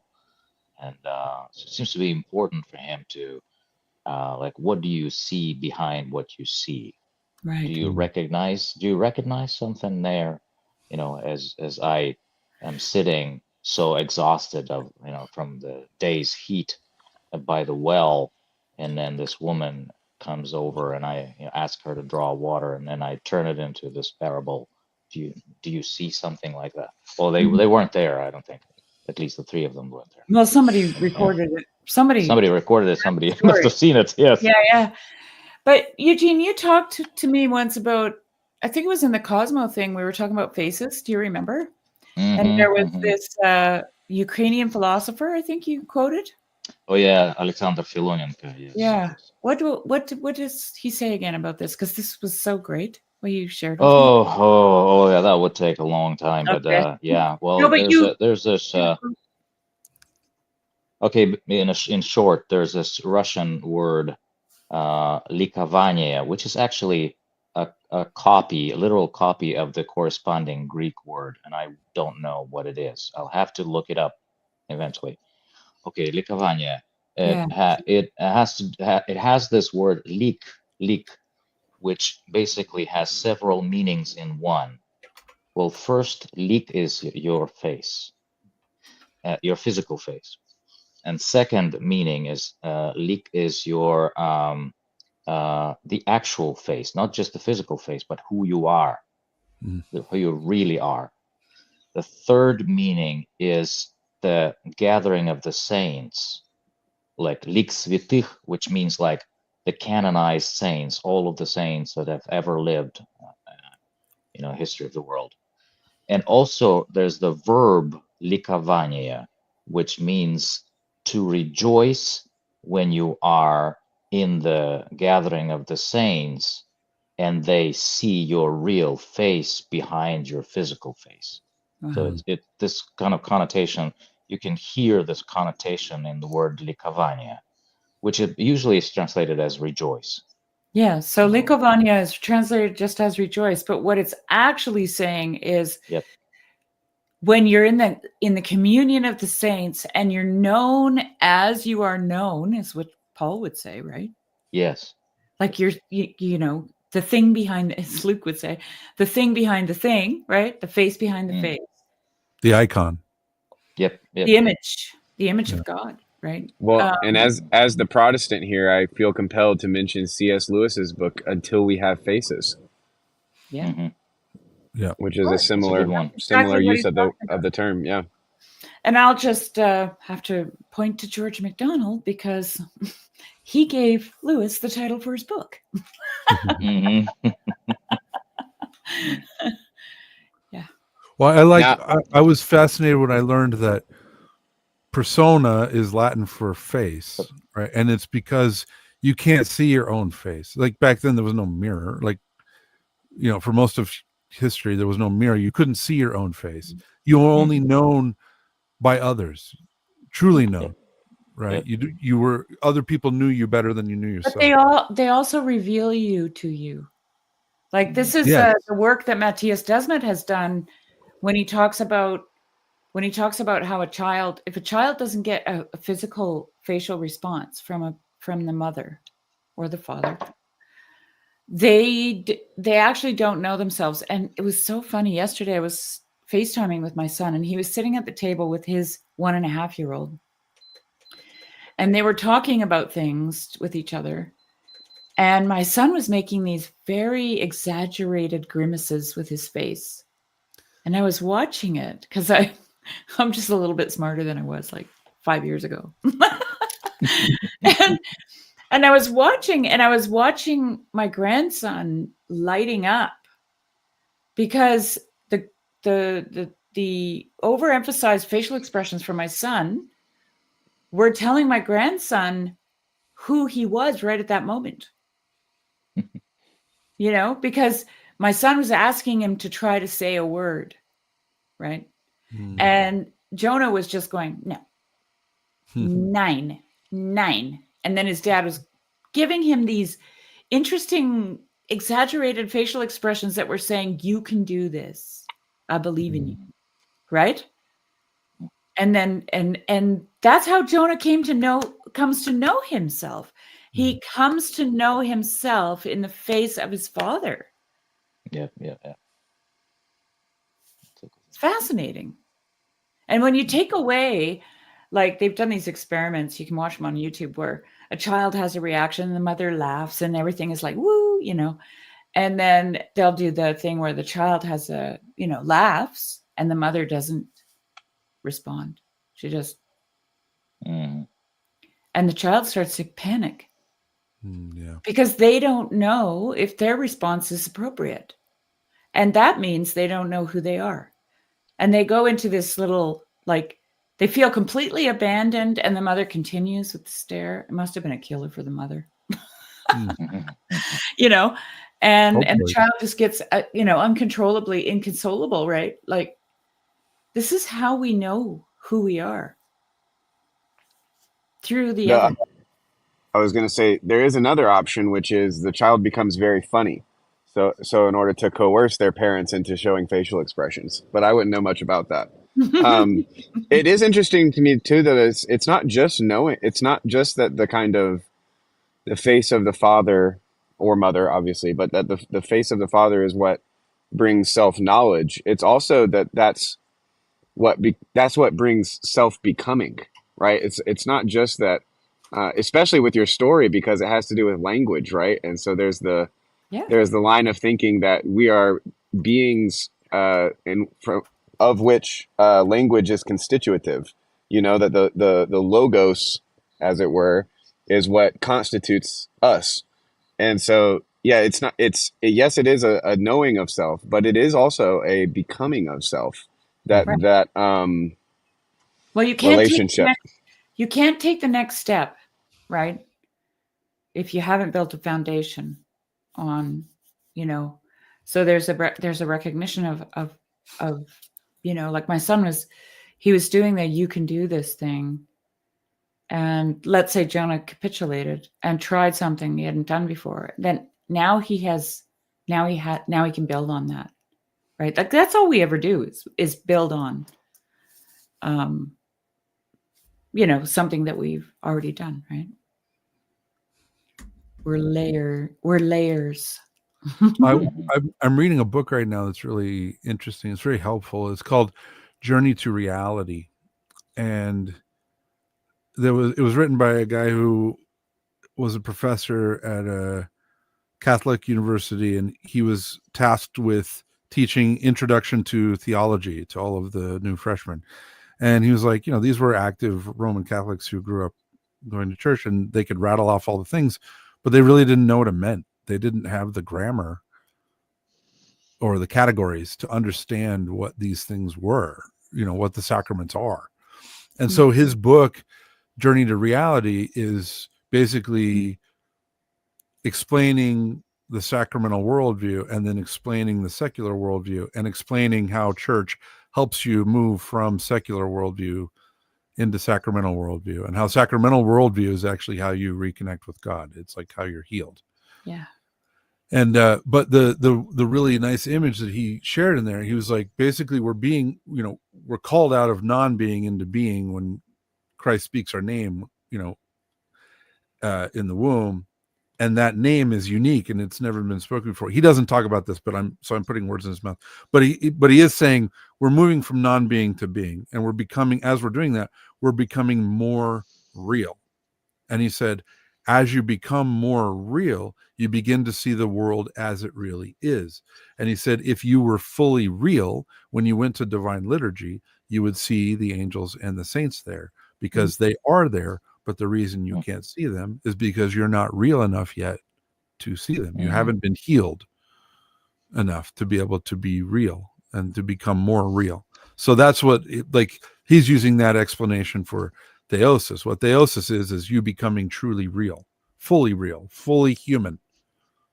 And Christ was the first and only fully human being. I have something that my daughter made me for Christmas one year. I have to grab it. On that note, While she's looking for that, in that kind of framework, would you then see? Well, I guess I'm just thinking of the idea of that, the having the eyes to see versus, like the idea that an angel at any point through through God's will, obviously can show themselves. Like, is there a sense in which I'm thinking about Mary, and I'm thinking about Jesus, and I'm thinking about, Jesus being tempted in the wilderness, and the angels coming to Mary. It seems like you could say it either way, right? Like it's not explicit in scripture, obviously, but you could see it as Mary, having a type of sight to be able to see it, and Christ obviously being the full humanity. But there's also a way in which you could see, well, because it says Satan goes away from him. It doesn't say Satan disappears, right? So, but yeah, there's something there. I don't think I quite put my finger on it, but yeah, that's what I was thinking of. Well, I think the veil is open and closed for people, or made lighter or thinner and thicker and more veiled. But I have read more than one church father saying that basically, for some people, God touches their organs in such a way that they can then see everything. I think God's touched my lungs, so you can breathe everything. Yeah, I can breathe it all in, baby. I just want he just said it just happens to some people. He's like, I don't really know why it happens. Some people are that way from a very early age. Other people experience that through prayer. And he just said there's nothing really particularly special about it. It's just that sometimes it happens where God touches your organs, heals them in such a way that then you can see the invisible world as well. I just wanted to give you guys a warning about becoming real. You become. It takes a long time. That's why it doesn't happen often to people who break easily or have sharp edges or who have to be carefully kept. Generally, by the time you are real, most of your hair has been loved off and your eyes drop out and you get loose in the joints and very shabby. But these things don't matter at all, because once you are real, you can't be ugly, except to people who don't understand. Well, that's Velveteen Rabbit. Yeah. Oh, beautiful. Wow. Isn't that amazing? Yes, I love that. That's so great. That's one of my favorite parts in the story. Yeah, Cassandra knows it too, obviously. Yeah. So it really reflects the saints, right? Like I was just reading it here when you guys were talking. I'm like, oh my God, this is perfect for the lives of the saints. Yeah. Most of your hair has been loved off, your eyes drop out, and you get loose in the joints and very shabby. Yeah. So what was coming even before you? It's so crazy that you read that part, because it's like, we think first to say the ways of the Lord are often foolishness to man. Mm-hmm. And so when I think for me, a lot of times when I hear about becoming the true self, becoming fully human, I can't remember the exact phrase, becoming more real. Mm-hmm. Immediately that seems to be in contradiction to the idea of putting away the sins of the flesh, right? To die, dying to self, all of these things. But the key to that kind of paradox for me seems to be that maybe I should form it in the phrase of a question, is that like that becoming more real, I think that we should not think of that as an ascent, even though kind of like ontologically and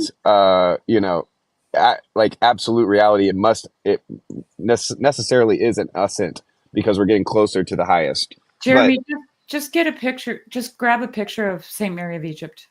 But to follow the pattern of Christ in becoming more real is to descend, right? Like that is, and so that this is why it's like I'm comfortable calling it absurd, but that the path up is down, and to gain one's life you must lose it, and vice versa. And so that kind of and also it connects back to the saints in the sense that like you go from these heavenly chants of the divine liturgy to saying the same simple prayer over and over and over again in the desert.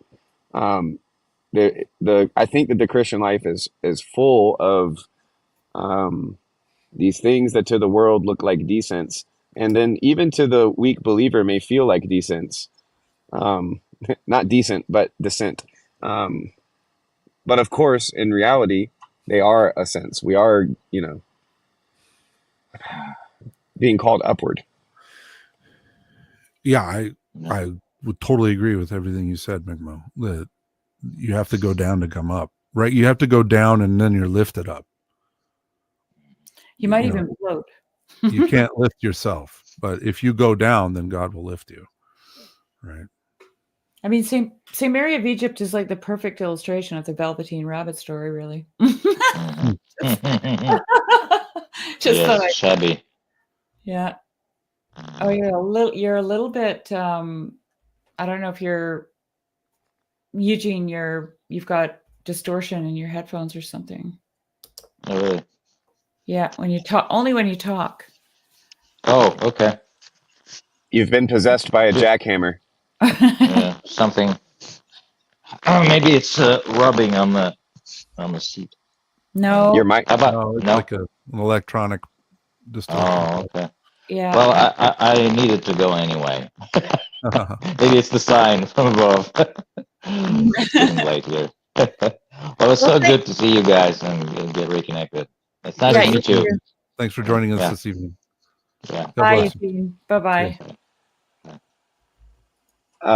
Cassandra asked if it mirrors the the hero's journey. My hot take would be that like no, in a real way. Like It's the U-shaped journey. It's the U-shaped journey. It's birth, death, and then resurrection, right? yes, but I also think that there's a temptation to think that that's an actual like U on a graph, right? Where it's not that at all. It's and it is oftentimes Yeah. we're often wrong in the directional that like where we think it's going, it's not going, and times when it feels going down, it's going up, and times when we think we're on the upswing, it's actually we're getting further away. And so it's like the thing about the hero's journey is that it's like you can know where you're at in the hero's journey, and you can know what's going to happen next, right? Like that's why you can watch a movie and you can know like we're meeting the mentor, and like next must be the crossing of the threshold, like you can actually do that with story. But in a life, I think that it's very dangerous to play that game. One, because then you think of yourself as a hero, but then two, instead of the villain, which you are, you sinner. But like I do think that there is something there. But yeah, my hot take is that one should be very careful assuming the hero's journey. Yeah, but let me just say this, because the hero's journey is it's a what do they call that now? A literary what? Trope? No, like has a literary function, right? Oh, yeah. But the actual hero doesn't know he's a hero in the story. Like as a literary critic, I can say, "Oh, this is a hero's journey story," but the hero in the story, doesn't know he's a hero. He doesn't feel like a hero, doesn't know he's a hero, right? Got to remember that part, I think. Have either of you seen the movie Stalker, the Tarkovsky film? No. Oh man, McMo, that is right up your alley. Yeah, it was on my film school list when I was back in the day when I was in film school. But that Yeah. list felt. As soon as I stopped being in film school, I was like, oh, I don't have to watch a movie. I don't have to watch another movie for as long as I live. Well, so I'll just give you the quick little rundown of it. There's basically an alien, like a ship, like a UFO something that's landed and it's in this forest, and it's like the government is taking control of it and no one's supposed to go in there. And there's people who you can pay to be a guide who will bring you to it. And it's a room basically in this ship. And in the room, if you go into the room, your deepest desire is granted. So there are these guides that will take you there. And this movie is about one guide who's taking a particular group to the room. And it's a wild journey, and it's an enchanted forest. And there's this one line in there that reminded me very much of what you're talking about. They come out of this, they've been in a cave and they've been disoriented. And they come out of this cave and they see the building where they're trying to get to. And then one of the guy in the group's like, well, there it is. Let's go. And the guy's like, no. If we go toward it, we'll never find it. We have to go this way. And he turns like 90 degrees and they have this, the way that they have of moving through the forest. They have these like a carriage bolt, like a nut from a carriage bolt. And he's taken white handkerchief and he ties a white handkerchief through the nut. And what they do is they just throw it and then they walk to it so that they have something to look at and they can move toward it. But it's this enchanted forest. It's a great movie. It's really cool. It's Russian Tarkovsky film. And if you haven't seen that, then and if you haven't seen a Tarkovsky film, you should also see Andrei Rublev, which is another amazing film. So anyway, there's my little movie plug. That reminds me, Jeremy, that when you tell that about not going directly towards the thing, Mm-hmm. that reminds me of this Emily Dickinson thing here. She says, "Tell all the truth, but tell it slant." Success in circuit lies. Too bright for our infirm delight, the truth's superb surprise. As lightning to the children eased, with explanation kind, the truth must dazzle gradually, or every man be blind. Success in circuit lies, right? You have to go around. Mm-hmm. And if you tell the truth, you tell it slant. It's the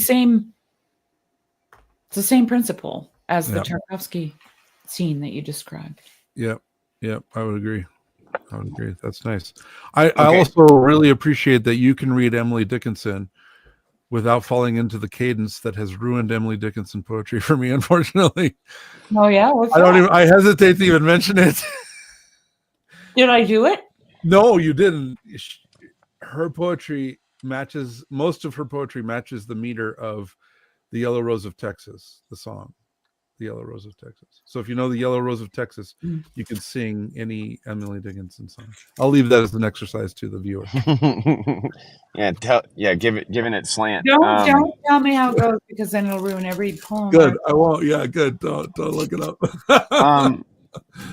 My high school English teacher told me that, and I was like, oh. I read according to the punctuation, and no, that's good. And Emily sometimes has like the end of the sentence in the middle of the second, thing. Mm-hmm. No, you read it well, and it actually helped me snap out of my spell. She's my spirit animal. She's a great poet. So I'm chewing on something that I think I see a connection between a little hiccup I had in hearing the Tarkovsky story and a little hiccup I had that I've had this hiccup before with the Emily Dickinson poem. And it's the sense in which, and it's the similar hiccup I have with the hero's journey, right? Where there's, and it's a similar hiccup I have with works-based righteousness and, my Protestantism. We're going to go to the core of this tonight. Yeah, you guys are going to have to get the demon of Luther out of me. But it's so let me try to put it this way, is like, I think that we don't have to tell the true slant. We don't have to run away from the goal. And we don't have to follow the hero's journey. Point one, because the Thank you. this is how it solves that kind of you can't know that you're in the hero's journey thing. Is you stare at the cross, and by that I mean also the resurrection, of course. But because the cross is the high place and the lowest place, lowest in the sense of it's the apex of Christ's condescension. That there's and even in that phrase, the apex of the condescension, you see that there's a highest and lowest thing going on. But because of that kind of contradiction or apparent paradox, the going around it or the going in the opposite direction or the telling it slant always happens as a function of us not being as real as we will be. And so it shouldn't, like, I think that we should try to tell the truth as honestly as we can, knowing that we'll tell it slant. I think that we should head straight for the goal, knowing that we will be turned around at some point. And I think that we should forget about the complete hero's journey, knowing that probably we will be on it. But that was I think that that's how I can kind of assuage some of my itchiness with that poem and that story, because it has to do with the clear spot is the cross, and the ambiguity is I don't know. I'm probably making no sense. Sam says lots of hiccups. Might want to drink some water upside down. I'm just going to say a couple things, and then I'm going to let Jeremy riff because I know he's got something on. No, I'm thinking. Something on the I'm back sitting burner. with what you're saying, McMo. It's beautiful. It's very good. Because I'm speaking for my spirit animal. Okay, Emily and I are always in conversation. Okay. Sorry to disagree with her then. Tell the truth and tell it slant. She's not saying you can't tell the truth. You can't tell it straight up, right? But she's pointing out success. Success in circuit lies. Okay? And here's an example of it. So I watched the third Sophia lecture by McGilchrist. And he actually said that he was a Christian at the end of that lecture in the Q&A. And then he said, but it's been the Christians who have come after him. When he wrote the chapter on the divine, on the sacred, all of his friends said, don't do it, don't do it. The atheists are going to come for you. He said, not one single atheist came for me. But you know who came for me? The Christians. I think he even said something like, the Christians got me by the neck or something like that. And their problem was he didn't make it explicit. He told the truth, but he told it slant. Okay. And he said, I was thinking, and these are his words, I was thinking, let's not scare the horses. Now that's an interesting phrase to use, because you know how you scare horses? You don't come up to them at an angle. You go straight on. They get confused. They're like, what is this? Well, because predators walk in straight lines and prey animals walk at a slant. Okay. And this is exactly what Emily Dickinson is talking about. And then, he said some of the Christians said to him, and if anybody wants to know what I'm saying, I put 2 clips in the Grail Country Discord titled Christians, Part 2, Christians. Okay. This is where he says it. They're like, but there's a Christ-shaped hole in your argument. And he said, I know there is. Right? So this McMo is what Emily's talking about. And that's all I'm going to say. I'll be right back. I'm not going anywhere. I'm listening. Well, I think I've gone long enough in this stream without bringing up Kierkegaard. So this might be a good point, because it's a point of agreement. It's especially in terms of anything that might be considered evangelism. But yeah, I do think that so the way that Kierkegaard puts it is, well, maybe I shouldn't say how he puts it. What he does, for instance, is writing a book called Fear and Trembling and never mentioning the verse, we work out our faith in fear with fear and trembling, knowing that it is God who works within us. Um, and so that's a little sneaky thing. But then he admits later on that basically all of his philosophical work was for the purpose of provoking basic Christian piety, and that the secrets and he would lay out these monstrous, absurd paradoxes and puzzles that are only difficult for the learned, and very, very simple for the simple, because it's the simple and the holy, I should say. So yeah, I'm down with that, but I think that there is something still to me about, like, I don't want to game God, right?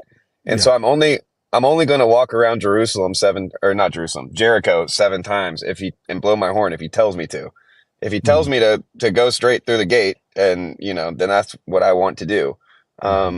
Yeah, so I think that that's a better way of saying it. What I fear with the idea of, like, it's just I fear the idea of trying to game God by doing the opposite, right? And it's I see your hesitation now. I understand. What I was thinking about was kind of the cataphatic apophatic approach, right? So the cataphatic is when we say things about God, things that are true. But anything we say about God is also at the same time not true, right? Like, that's the hard part about theology. Anything we can say about God is at some level and in some degree incorrect, but we need to say something, right? That's the problem. so yeah, I think cataphatic theology is important. Cataphatic, yeah, but then the apophatic is the implied, it's the hidden, and it's the pointing. It's pointing at something that is inarticulable. And I think some of those stories are getting at that point where true beauty is veiled, truth is hidden at times. It's not always. Sometimes Christ is the serpent on the cross. He is the bronze serpent on the cross that we need to look to and be healed. But other times, he's the still small voice, or sometimes he's the beggar, the homeless beggar who's in front of us asking us for some money. And I think that's the more puzzling, more difficult path to navigate, is that I definitely lack discernment, and so I don't know if the person who's homeless is, whether they're feigning madness or whether they're actually mad. I don't know, because I've had some crazy experiences that caused me to question myself both ways, right? And so sometimes if you feign hard enough, you start to wonder, Yeah, right. So I just try to err on the side of giving them money, or buying them some lunch, but I'm saying that tongue in cheek a little bit, but what I'm trying to say, I guess, is that there is I like the spirit of what you're talking about. Like, what you see, you should move toward. And I agree with that. I think that there are times where you can't see and you're not sure where to move. And that's where you just have to pray and do your breath and believe in God's grace. Right. But I think there is a time where, out of awe or trepidation, you do have to work out, you do have to keep your eyes down. It's like, I don't deserve to be here, but I'm grateful to be here. That's what I try to think about, like, at church a lot. Father Josiah Trim talked about that, where when the priest is coming out and sensing you, he's sensing the icons, and you're an icon at that part. You're being sensed as an icon. The prayers are going up for you and to you. For you, the prayers are going up, but you're being sensed as an icon. And it's that idea of, you you're not worthy of this. You don't deserve this. This isn't, you didn't earn this, but you show gratitude for it, because through the grace of God, you're standing there receiving this gift, receiving this offering. Yeah. And I think that's the spirit that these stories are coming from, is this spirit of circumspection in the face of divine fire that will burn you if you try to look at it, because you Right. don't deserve to be there, right? Yeah. It's But through interesting God's to love, me. you are there, right? So it's that. Yeah. Thing. It's very interesting to me how, at least from my Protestant worldview, all of that stuff is wrapped up in the contemplation of the cross. And there's a weird sense in like, okay, so one thing that came up for me was true religion is care of orphans and widows. And so that kind of, in some sense, like solves the whole cataphatic apophatic problem, Yeah. right? Like it's like, Right. Right. and That's so right. you were right to bring up the homeless too, the least of these, because that's the same thing. The orphans and widows are the least of these. But Yeah. Matthew 25, right? That's who's Yeah. going to heaven. Like, Lord, when did we help you?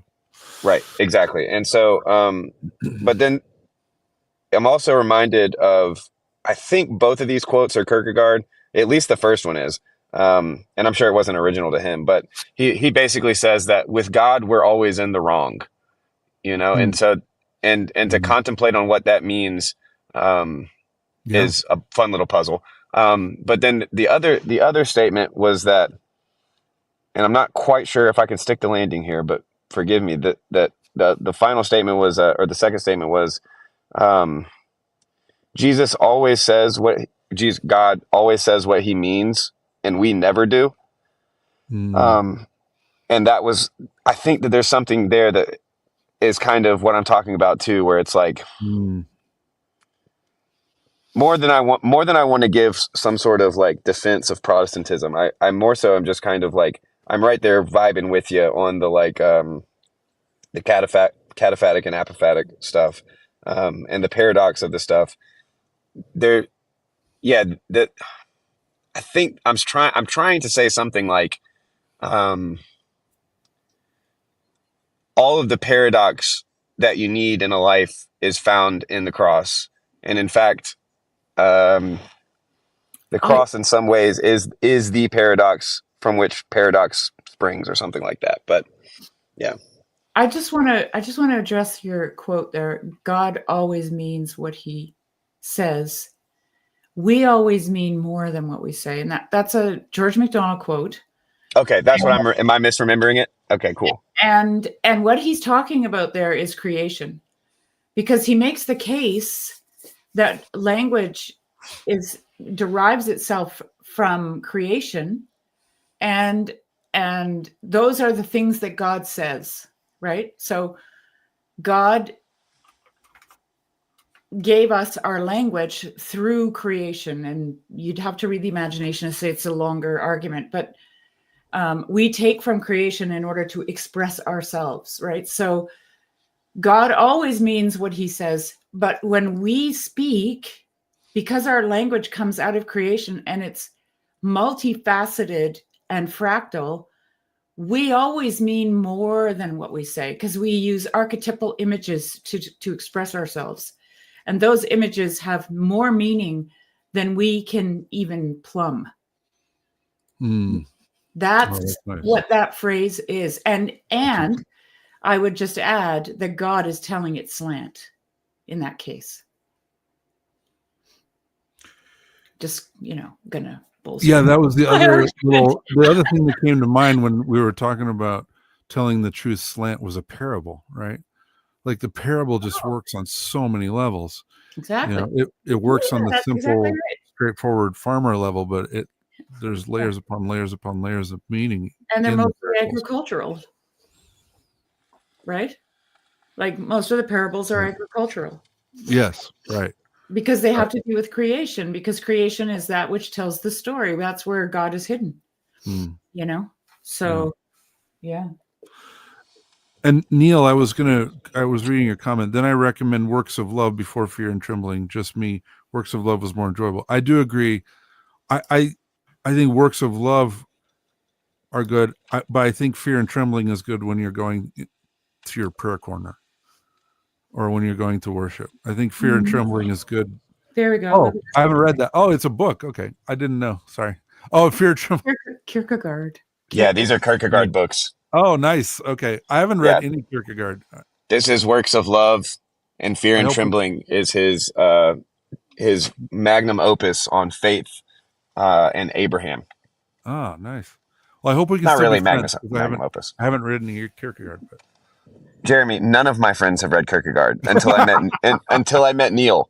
Neil read it. No, Neil had already read Kierkegaard. Oh yeah, I started Fear and Trembling a long time ago, but I kind of knew where he was going to go with it.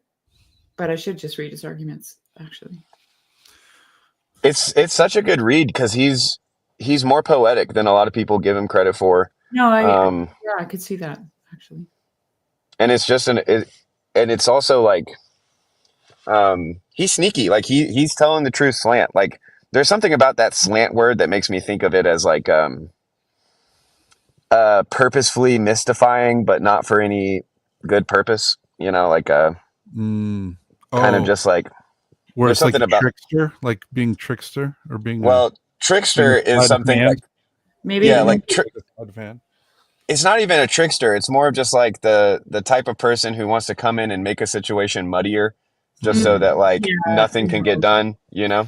That's not what Dickinson is doing. And I know that that's not what she was doing, but the main point, and I don't know if you were gone, Sherry, but the main thing that I was feeling was that kind of I don't want to like game the system kind of a thing. No, I get it. Yeah, no, and that's why I wanted to go back to that quote because like in that section of the essay, George MacDonald's talking about meaning and how to derive meaning out of something.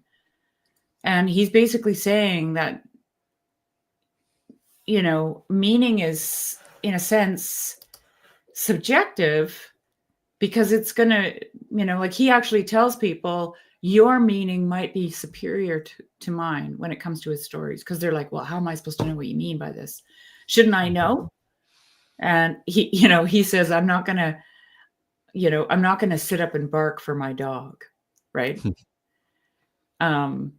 So anyway, like fairy tales tell the truth slant, right? That's a fairy tale, parables, poetry and all the rest of that. Hi, Sam. Nice to see you. Hello. It's nice to see you too. How are you? Good. You got some thoughts? I do. I had a weird sort of poetic, mystical experience today, and I don't really have anyone to tell about it, so I thought I'd share it with you guys. And it's sort of aligned with what you guys have been talking about, like seeing images and seeing that images have multiple layers of meaning, and that meaning might be sort of slant, and being able to perceive into the meaning of it. And this was sort of a weirdly very personal thing, and I'm still sort of making sense of it, but I just thought I'd share. Maybe you have some insight. So I'm between jobs, and it's been a struggle, and 6 months looking for work. And we had a pretty promising interview happen Monday, and yesterday or 2 weeks ago, basically. And yesterday I found out it didn't go through. So that's been challenging. And of course it's a time to reflect on identity and who I am and all of that as well. And I also happen to be privileged to help teach at a classical Christian co-op. So we talk a lot about fairy tales and stuff like that too. And this morning while I was teaching, I was tasked with doing some copying, and I had 2 sheets of paper that I was supposed to copy. And I went over to the copier, and there was a 3rd sheet of paper that slipped out between them. And I thought, oh, okay, well, I'll just copy this one too, just in case. As soon as I saw the paper, though, I knew, I was like, this is an image for me. And I confirmed, I went back to the teacher who asked me to copy the paper. She said, I have no idea what that paper's about. I was like, this image that came out was exactly for me in this time. And it was so, I wouldn't have been able to like pinpoint the fact that I had sort of a mystical experience had I not gone to certain like Orthodox settings where I've seen like the certain icons with like myrrh bearing icons and stuff like that, and be like, oh, because my modern brain would have just been like, this isn't real, it's just a weird coincidence. But it was like too much. So the image was this thing. Wow. And yeah. Wow. And obviously there's a lot that could be happening here. But I sort of was reading it as I'm this, I saw myself as the dragon in a way. Did I freeze? I'm seeing myself. You froze a little bit. You froze in a perfect place, though. We can see yeah. the dragon perfectly. Okay, great. Wow. Great. Another miracle. We're racking them up, folks. We're racking them up. It's another day. And It's so another for the list. oh no. Okay. Now you're coming back. So, anyways, yes, the dragon is standing in essentially like a chaos sea, and he's just on some ground, and he's holding like a crystal ball and looking into it, and he's smiling. He's smiling, and he's sort of happy, content. Okay, I gotta turn that setting off. It's zooming in. I don't know how to do that. Anyways, I'll try to keep it from doing that. And it was just like this really strong feeling of like, oh my goodness, this is who I am. Maybe at this time, you know, I don't know if it's like a permanent identity thing, but it's this feeling of like being able to navigate a lot of the like strange complexities of the world and looking into I'm a futurist, you know, trying to make sense of what's going on with the Western culture and paying attention to King's North and all these folks saying civilization is dying around us. And as I'm looking into that future, it's like I'm also sort of you talked about trickster there. I enjoy a laugh. McMo, when you said when you've got someone who's not when you have to like figure out how to get a response in order to like have sort of any kind of resonance, I was like, yeah, that's me. And that sort of winding, twisting serpent thing, I think that makes sense. And I also happen to be in a very like liminal space right now, being very hybrid. I'm like, I'm basically an Orthodox person, but I'm in a Protestant setting. And that just means I have all kinds of liminal experiences, and sort of this hybridity going on in my life. But I really just like the fact that he's smiling and sort of laughing about the future's coming, and you know, the seeds of the future are being planted now, and it's something to be in trusting gratitude for what's coming, and that I'm, you know, in the right spot right now. Because I think the main kind of struggle for me is, do I try and keep on becoming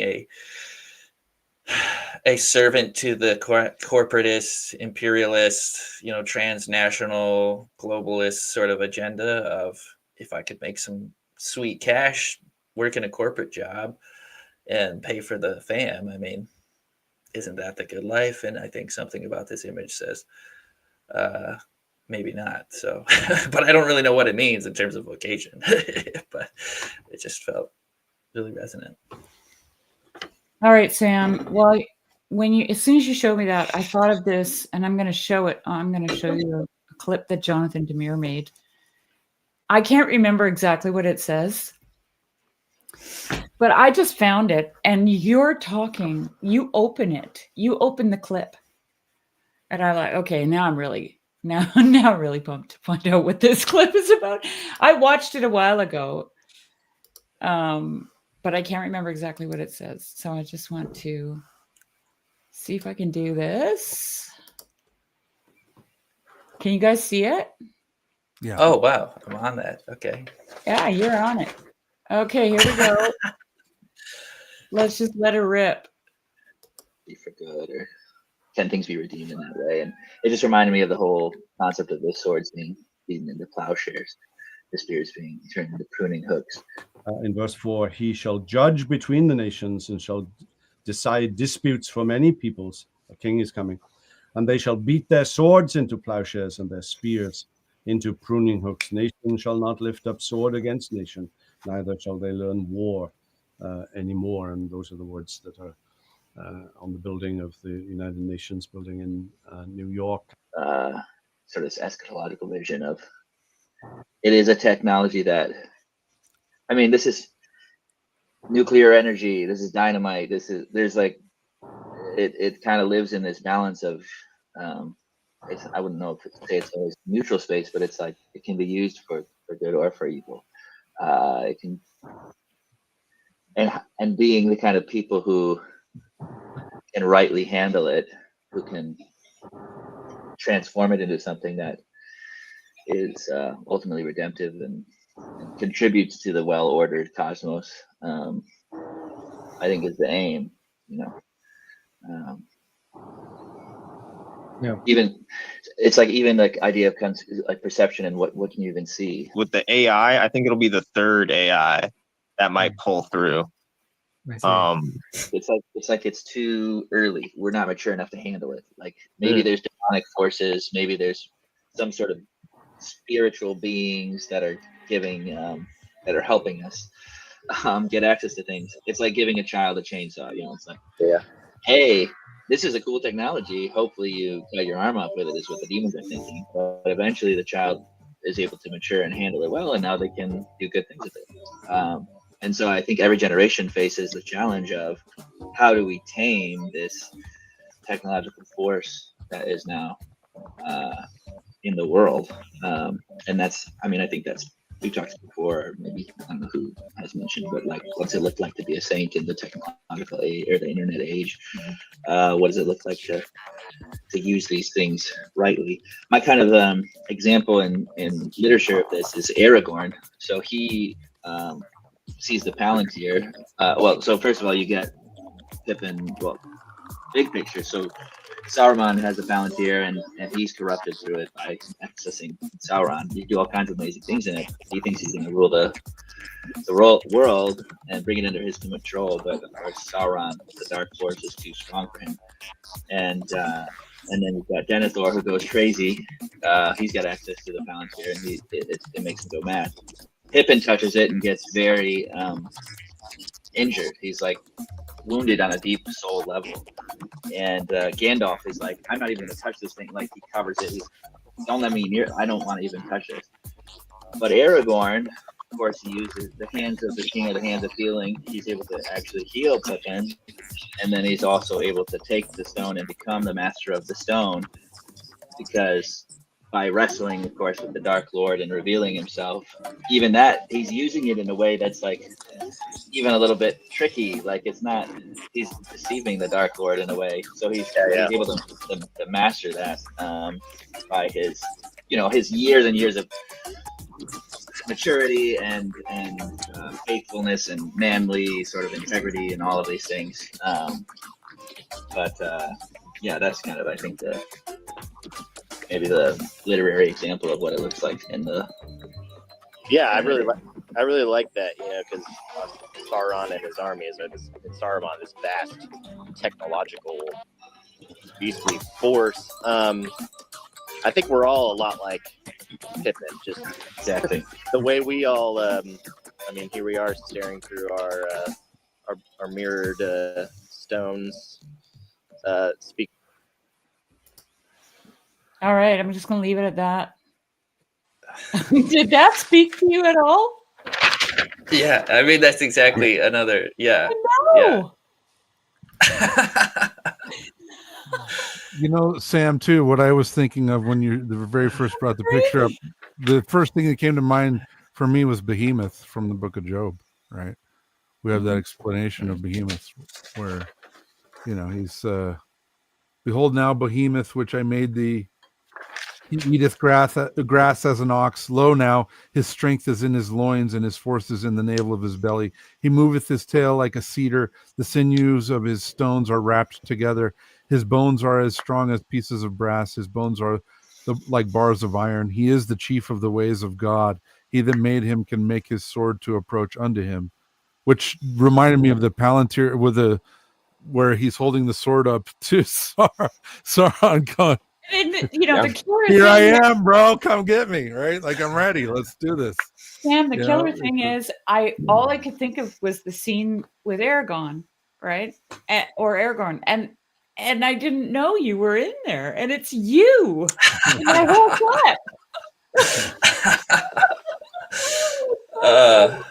I do forget how much I love Owen.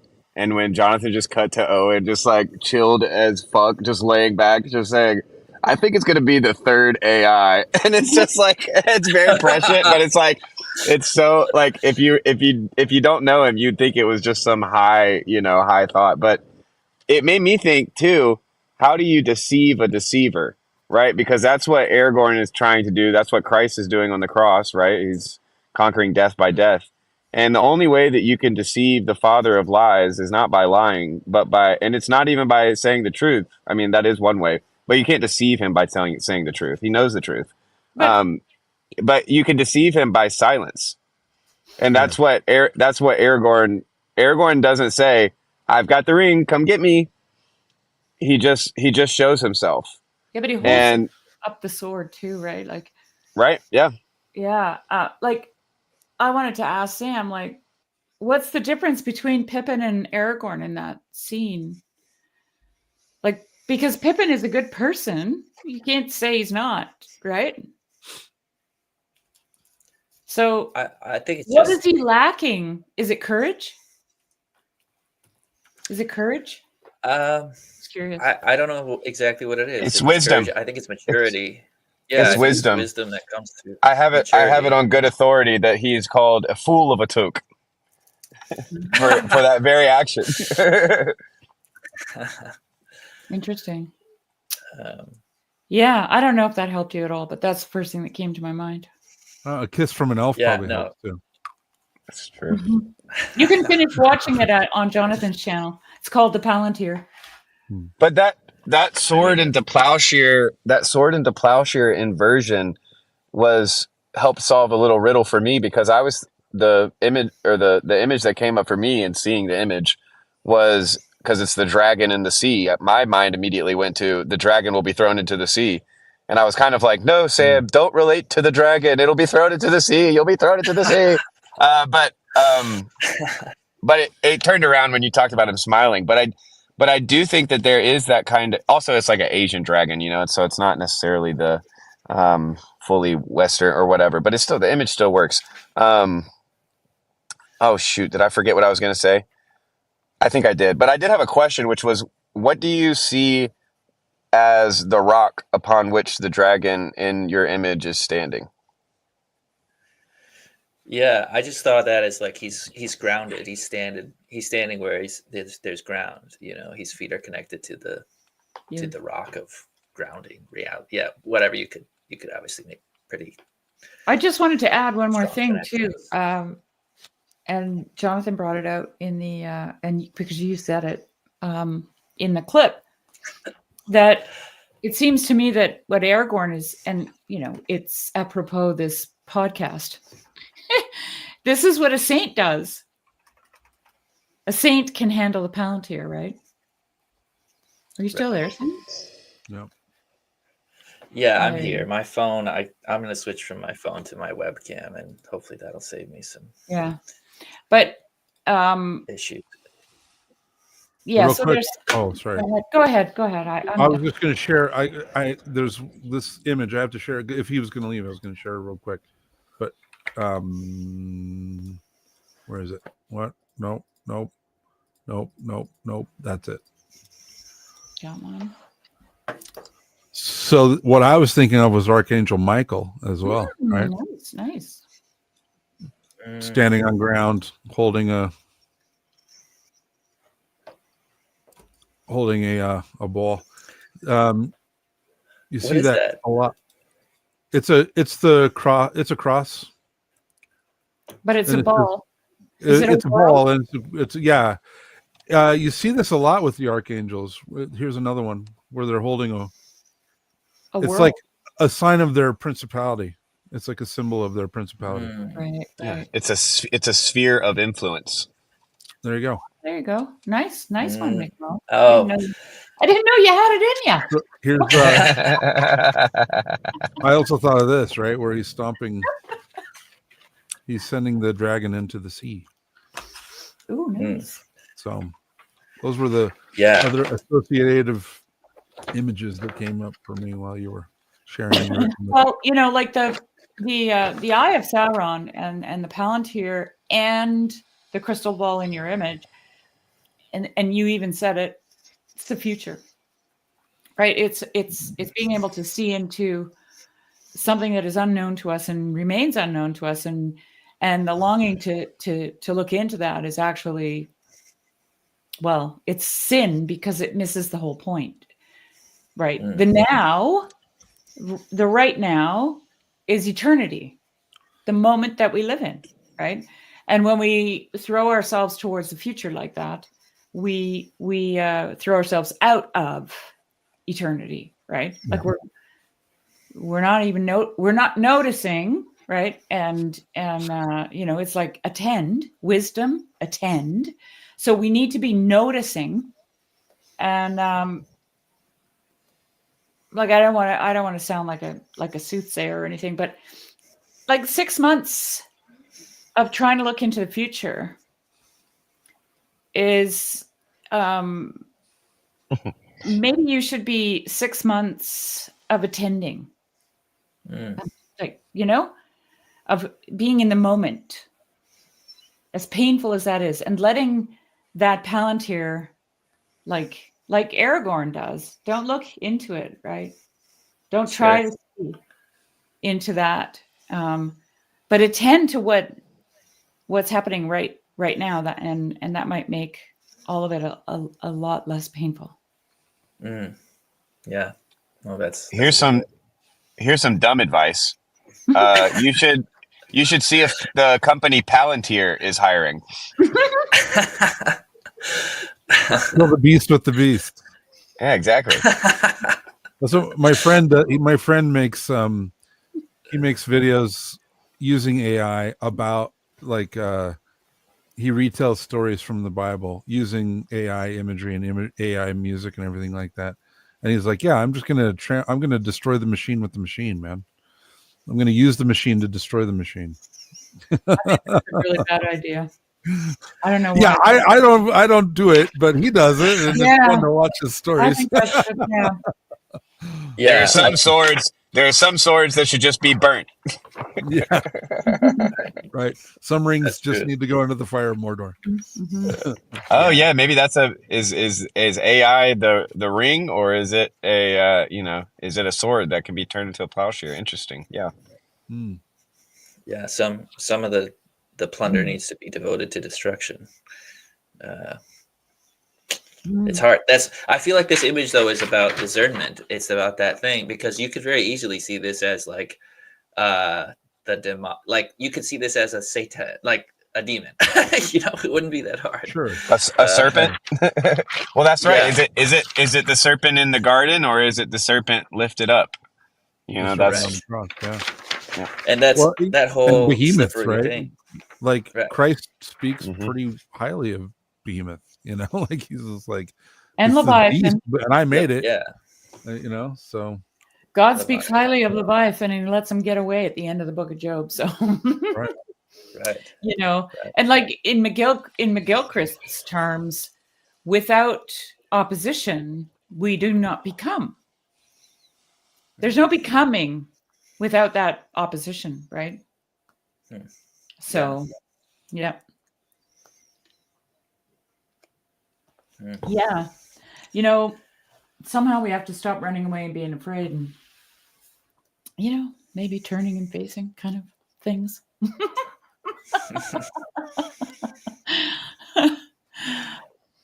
Surrender.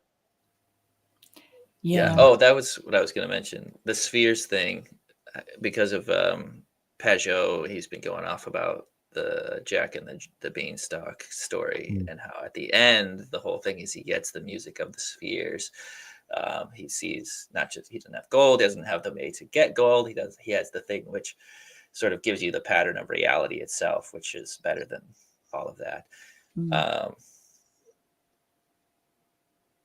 Yeah, I think I want that, but I think maybe I'm jumping some steps, like what you're saying, Sherry. Like I want Music of the Spheres stuff, but I'm like, if I could just get my family some gold, that'd be pretty great. Steal some gold from the Giants, like instead of being I'm jumping a couple steps is kind of what you're saying in that movie. I I feel had a that really, too.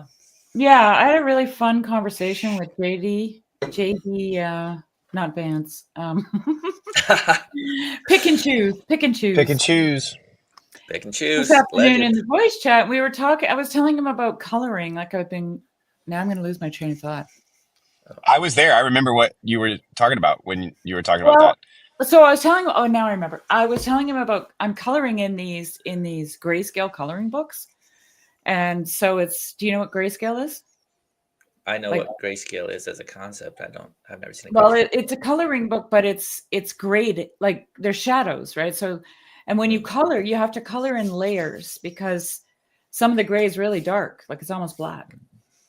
And so I've been, following tutorials and stuff on it. And when you want to bring out, like I'm doing a red color, let's say, on something, and I want that to be a really bright red. But if I just take a red pencil crayon, it's too dark because I'm putting it on top of gray. So what I have to do is I have to put pink first, and then the red over top, and then pink again. And, you're layering, right? And it's bringing out the brightness. The pink brings out the brightness of the red. And then we were talking about it in spiritual terms, how, when you're, let's say, when you're being colored pink, you're like, but I'm supposed to be red. Like, what's happening here? I didn't buy in for pink, like, Mm-hmm. And but the artist is doing this so that when you are red, you're going to really pop, right? Right. So just something to think about. Yeah. This is helpful, Sherry. You're giving me you're helping. This is exactly what I wanted, which is to help provide some opponent processing of maybe just it being read as too default positive, but actually there's some strong and healthy correction in there. Maybe it's not because I really don't know. I don't know if it's good to be like a dragon. Probably not. Like you should probably just assume probably not.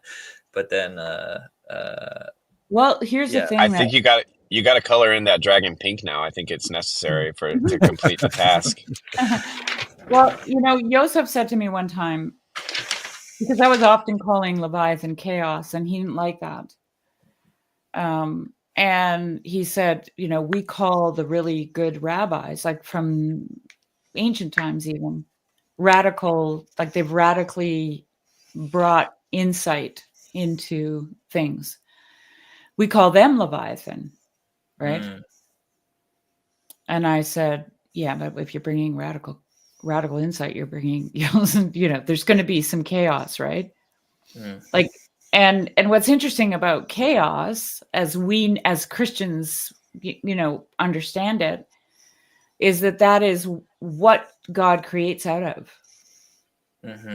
Right. Yes. So there is no creation without chaos. Yes. Right? Yes. Right. So live in the moment, my friend. Yes. Savor it. I love the chaos. See, I feel like I really relate to the chaos side of like, this is so, I love all of them. Like, it's hard for me sometimes to live in the linear because of this multiplicity of things. Sometimes it's like, okay, let's move into step by step. But you can't stay in it long, like Peterson said, right? So, if you're in the chaos too long, then you yearn for the Palantir, right? You want to start looking into the future. Like, okay, when is this ending? Yeah.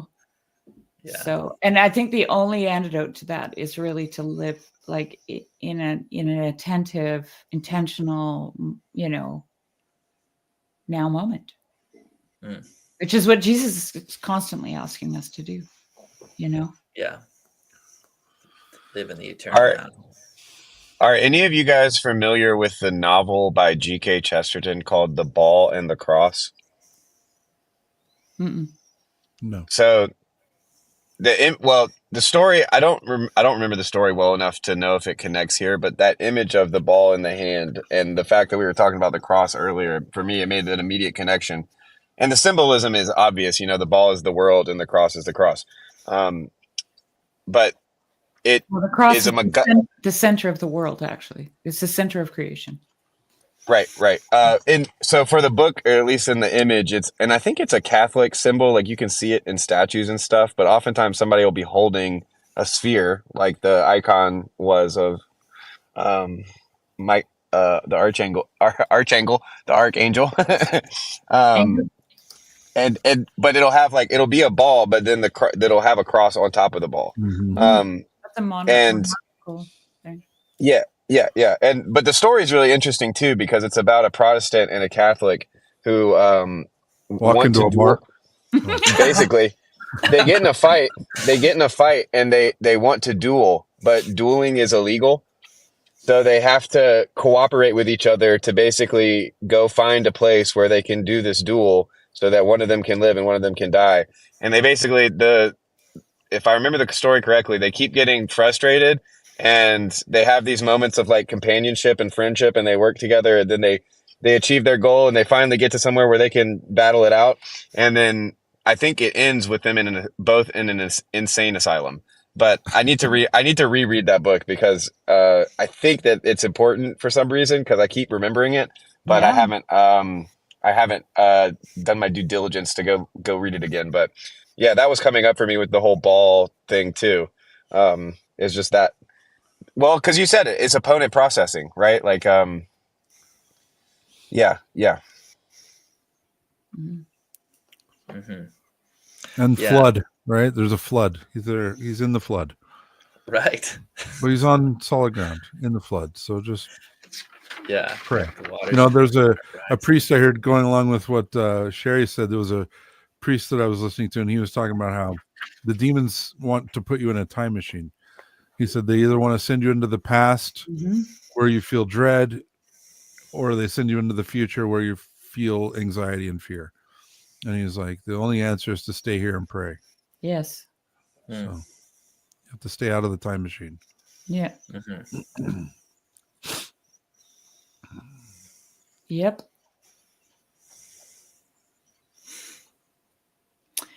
Well, Jeremy has to go to work tomorrow, I believe. I do. Yep. My alarm goes off.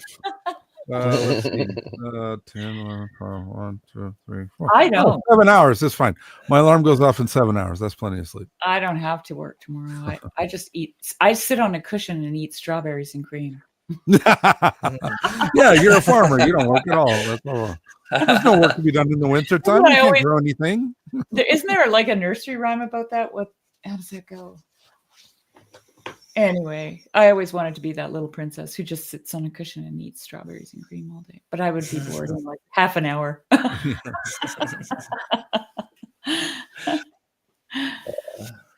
I'll have to go back and listen to the St. Brendan or Brendan. It's amazing. It's quite a journey. It's amazing. Quite a journey. Yeah, it's very fun. I love it. It took us a bit to find the story, but when we found it, it was worth the journey to find his story. There was a Leviathan or a behemoth in St. Brendan's story. Yep. Mm-hmm. Yeah, there was actually. Yep. A whale, right? Okay. Yeah, the huge whale. Yeah. And then he's might be the same Jonah. It's funny, Jeremy, because I had the thought that they went to North America, and then you read that last little bit. Like I thought that. Yeah. That is, quite amazing. Yeah, there's quite a few people have speculated that. Yeah. It's interesting stuff. Yeah, I don't know if you heard the story, McMo. Oh, you did, where you heard that you were here. I forgot that I decided to share the life of St. Brendan because I was drinking St. Brendan's Irish cream. And I looked up his life and went, this is an amazing story. Especially after a few of those Irish creams. Yeah, St. Brendan's Irish cream. And I would recommend it. It's far superior to Bailey's. It's very good. Yeah, that's That's one way. If you want to be a saint, get a liquor named after you, and then the story of your life will get better and better over time. Yeah. Well, I want to thank everyone who came and joined us tonight. Yeah. The Thank you. listeners, the chat, the people who are just anonymous lurkers, and then people who joined us, McMo and Sam and Eugene earlier. It's a real honor. It's a real joy for me. I've missed being here and being with you guys, and I'm grateful to be back. So yeah, welcome back. Me too. Yeah, thank you, Jeremy and Sherry. We have been missing the lives of the saints very dearly, and I'm very grateful that you two are back. Glory to God. Glory to God. Really. Glory to God.